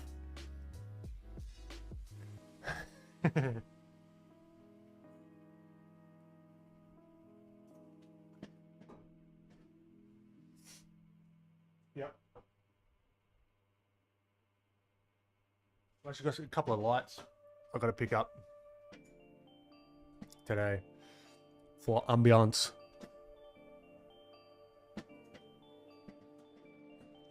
All right, we'll probably go for another 20 minutes. See how we go. Maybe we start sketching out the more stylized. Like I imagine like a warrior sort of fella. I want to make him beefy. A little more on the beefy side. So we could use what we've done.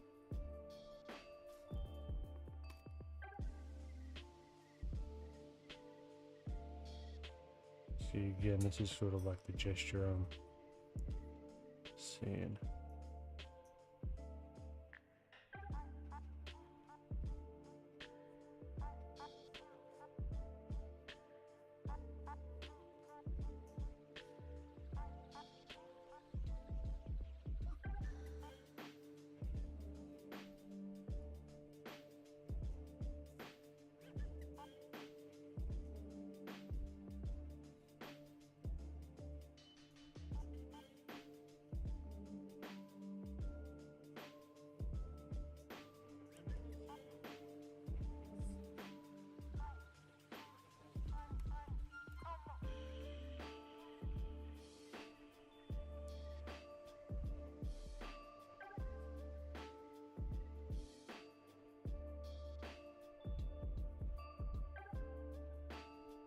I like the straight arms as well, maybe.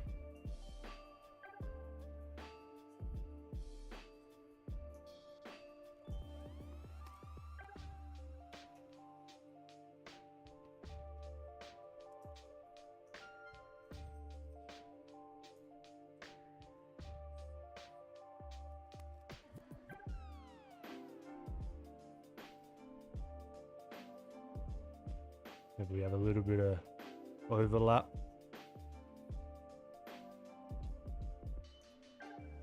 With his deltoid being huge.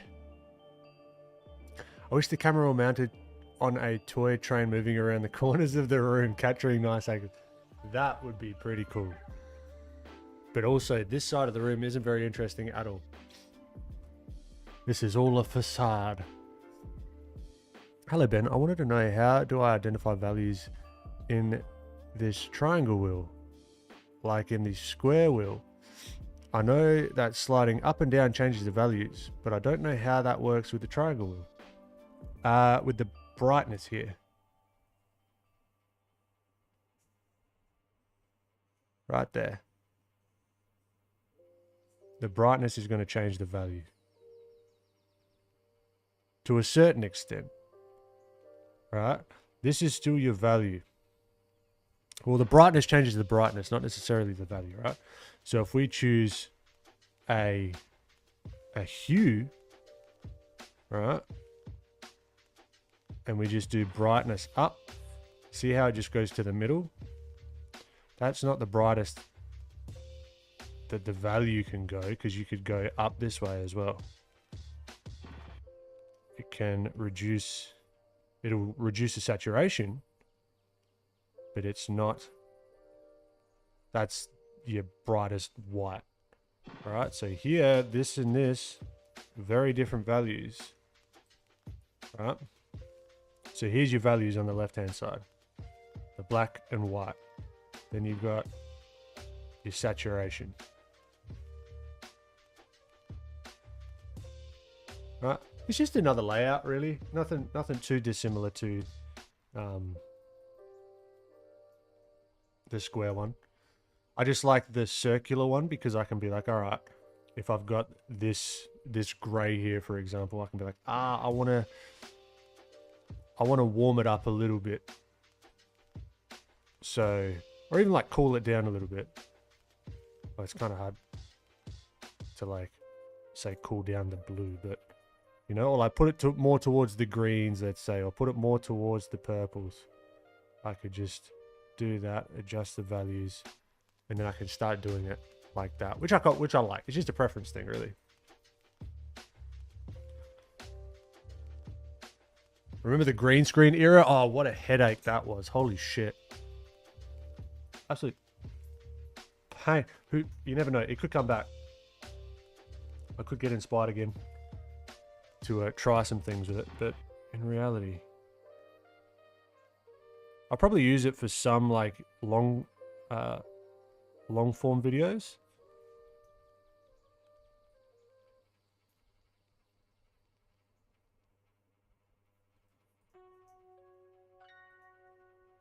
Maybe he's got to drop his shoulder a little bit. You should have put a tropical background on the green screen. Well, the next stage is going to be like how the Mandalorian was built. It's going to be a rear projection. There's going to be a studio with a rear projection that I can put anything there. So I'm like, we're now in the Caribbean.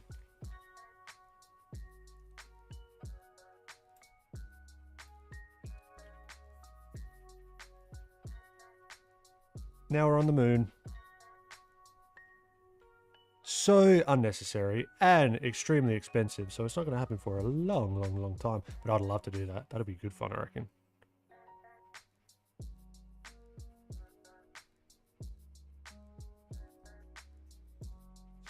Yeah, I reckon dropping his shoulder is the way to go. So we keep a similar kind of vibe.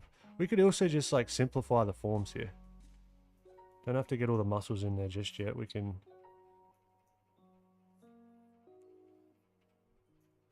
Maybe he's like Conan-esque. I can't remember what Conan's helmet looks like.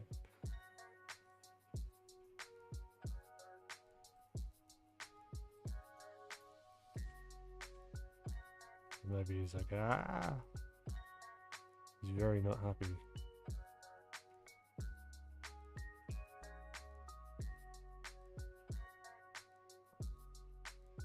Or, scarier, he's very happy. And he's just like, haha, yeah, this is what I was born for, baby.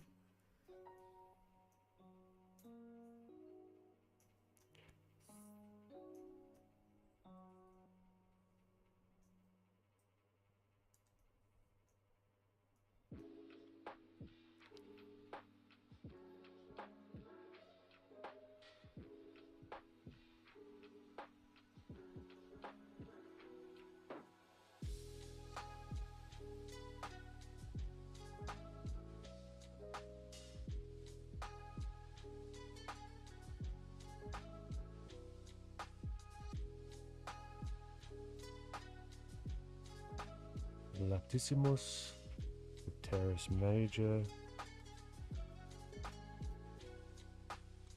Minor, no, Major, and boom.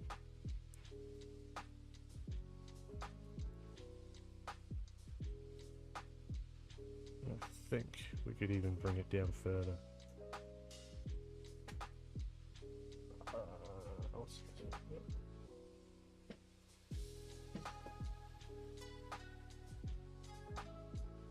Well, LED wall. That's what I'm talking about, Prashan. Or like a video of you, and that would, or like a video of you, and that would blow people's minds. Just talking to yourself. Imagine. No, this. One of me's enough, I reckon.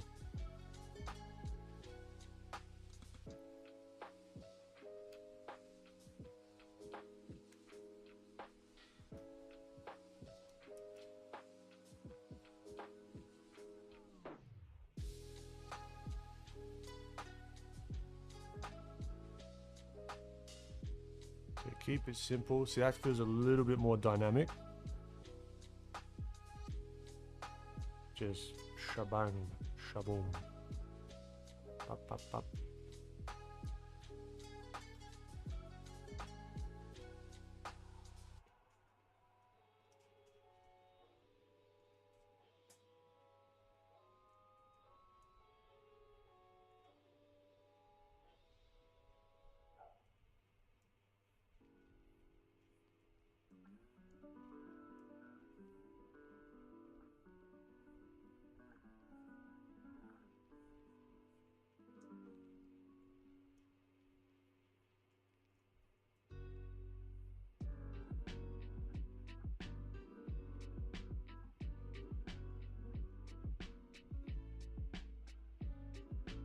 cool pirate pose, yeah.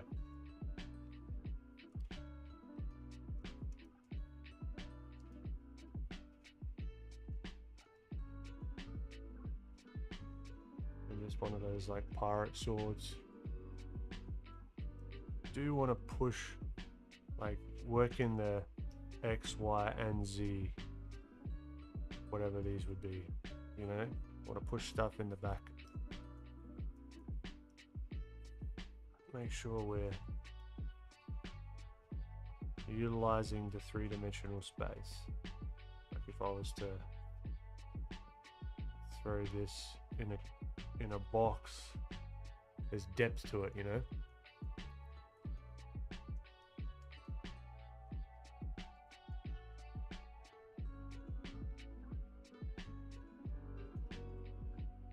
Kenneth Anderson does a good pirate.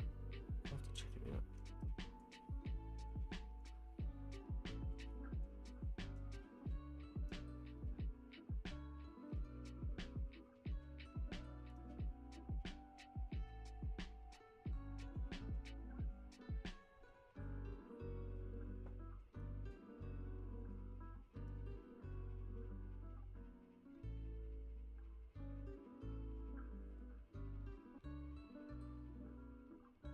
Oh, I'm doing the zoomy thing again.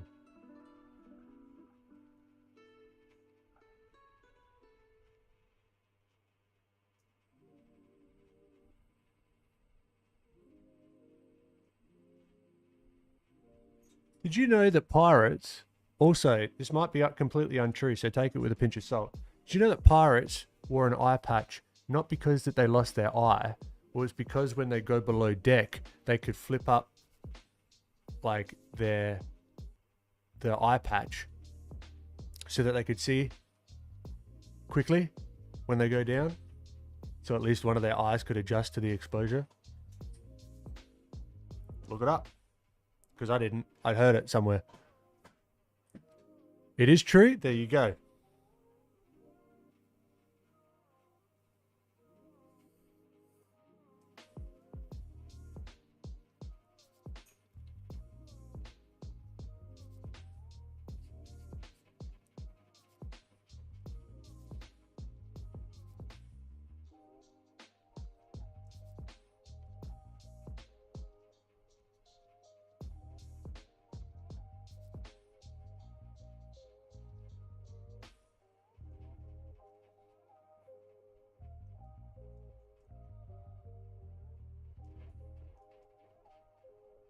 Oh, you learned that with watching Mythbusters. Nice one.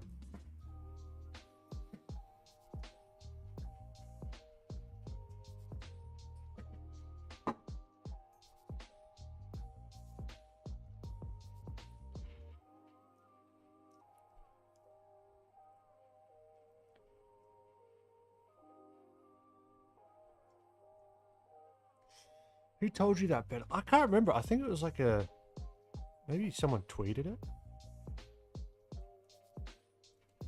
I was like, huh.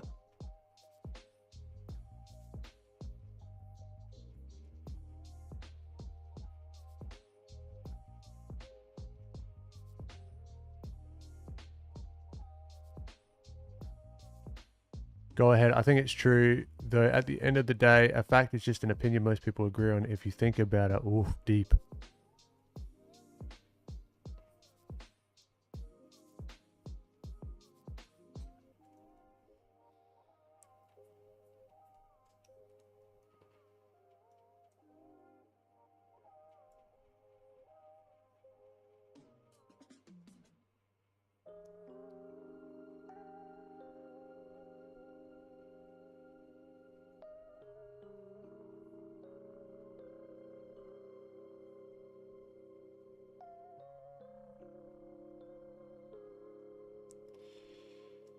Alright. What is on his head? Is he a pirate or is he not a pirate? I don't know if I want him to be a pirate, personally.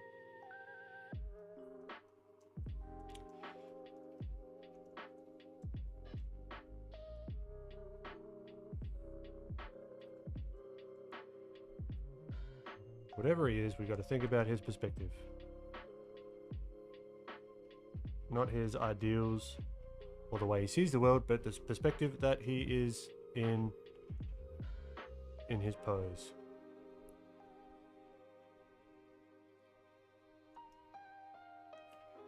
What are we going to see the top of? We're going to see the top of his head. Right, so no matter what we do, you'll see the top of his head. Hair.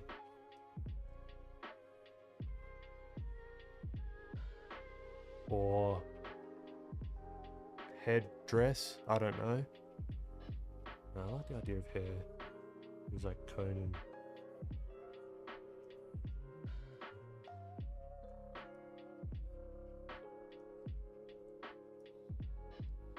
Conan.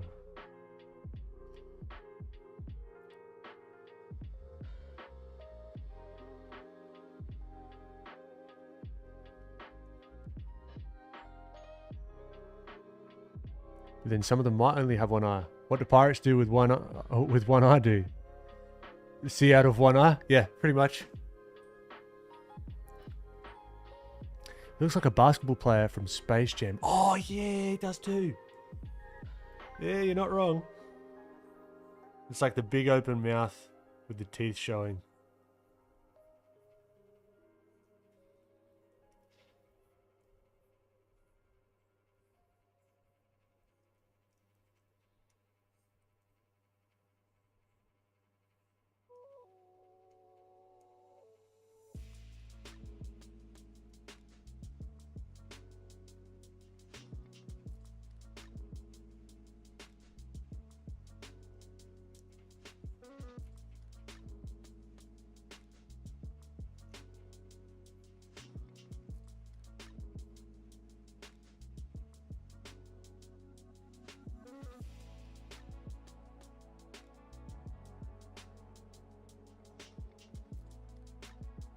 I mean, this could be old school Thor.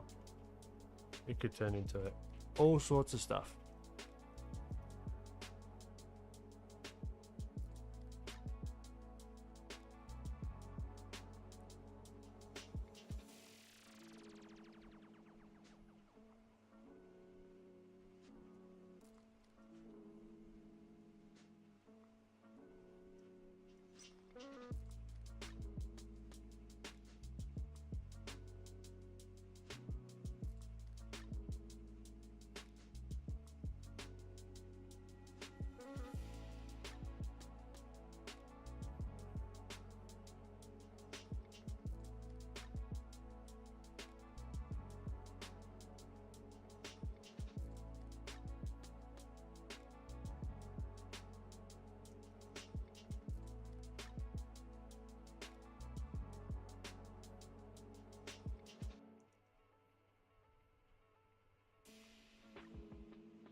Like, yeah, maybe it's now Thor.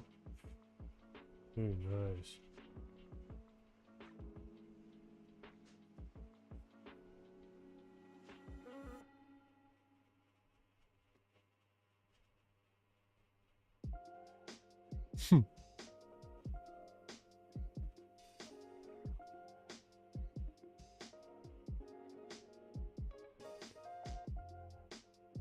We just had the tennis here in New Zealand, the ASB Classic. I think they're starting in Australia now. Yeah, they are, I think. Yeah. Sea ghosts are a cool concept, not gonna lie.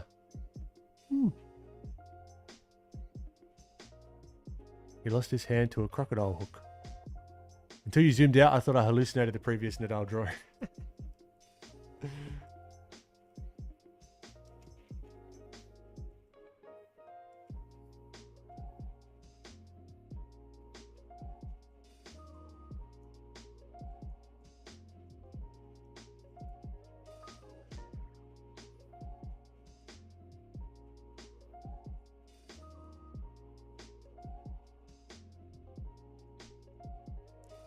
He might actually, because he's a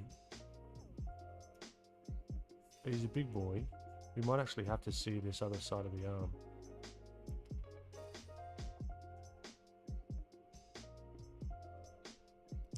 Maybe he's a samurai. See, this is the thing. Now we're in a conundrum. We don't even know what he is. Does he know what he is? Maybe he's an actor playing one of these things.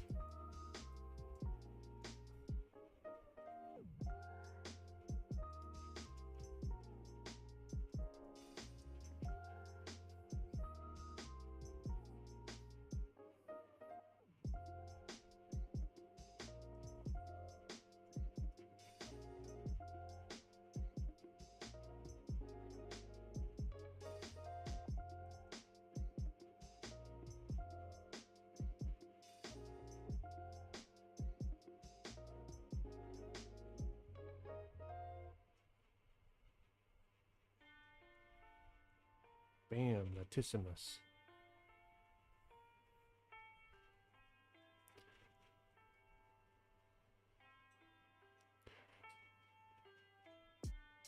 Same to you, Mark. Thanks for popping in, man. That curly elbow is very stylistic. Maybe Ren and Stimpy.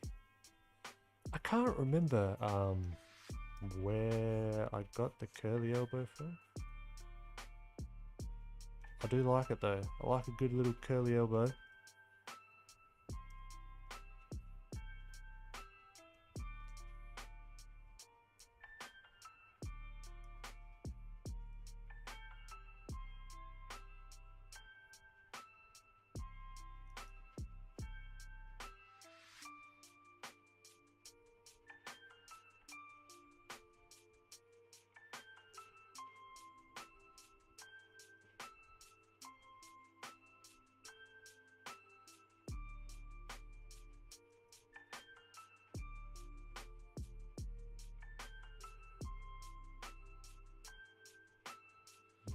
Does he have like a helmet?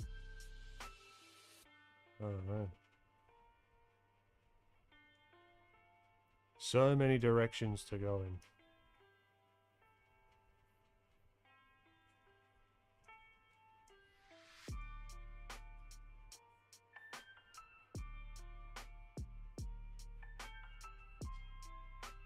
All right, with that,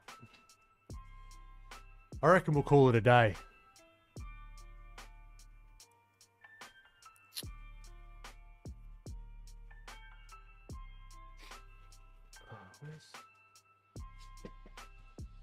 Let me get a tissue.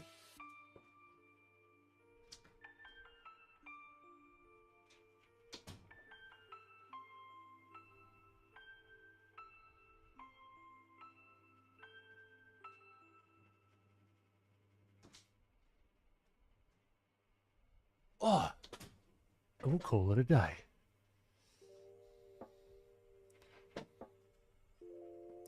Chris, did you do this level of line work before painting the previous version, or is this a different approach? No, I didn't. I didn't do this level of line work. I just went pretty loose because I was kind of doing it very similar to the reference. I'd have the reference to kind of fall back on, but this guy, completely different deal, right? Similar pose, sure. But different thing, if that makes sense. Yeah, guys. Thank you, Yeti. Appreciate my friend Orkin. Thanks for popping in. Before we leave, a little reminder, if... Oh, where is it? Yeah, workshop. Last days to hop in. Starts in 5 days. So let me do a last little pluggeroo.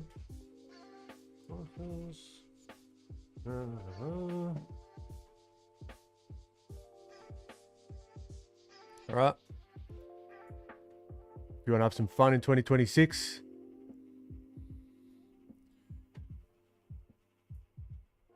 get your values in order. Understand what light even is. How does it work? And more importantly, how do we use it? I'm not here to teach you how to be a physicist. We're here to discover how we can use light and bend it to our will in the form of values, because everyone thinks color's the thing. I would disagree. Values are the thing. It goes for 5 weeks. It's live. 2 time zones. Assignments, critiques, group critiques, personal critiques, and there's a couple of the one-on-one mentorships available as well. All right, starts this Saturday, the 24th of January. Hopefully catch you there. Plugs over for the lurkers in chat. Appreciate you guys. I'm a lurker at heart, so I appreciate you popping in. Means a lot. For those in chat that are chatting, thank you very much. It's always good to have a bit of a chin wag while I do some study. It's a lot of fun. And look, these streams happen every week. Sunday, 10:45 a.m. Australian Central Standard Time. On the Monday, on the Sunday, it's around, I think, 3 or 4 p.m. PST, I believe. And yeah, happens every week. I'll be here again next week. Hopefully you will be too. That's about it. We'll wrap it up. All right. Have a great rest of your week, and I'll see you next week.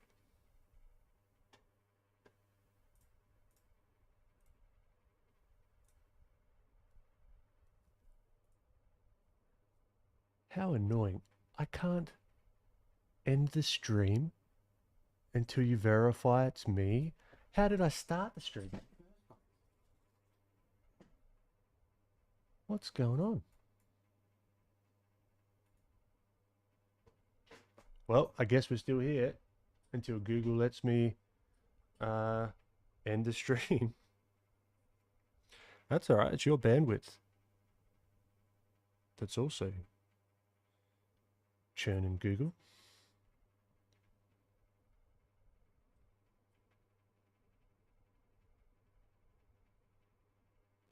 Okay, now I can end the stream. All right, goodbye, everyone. Have a good one, guys.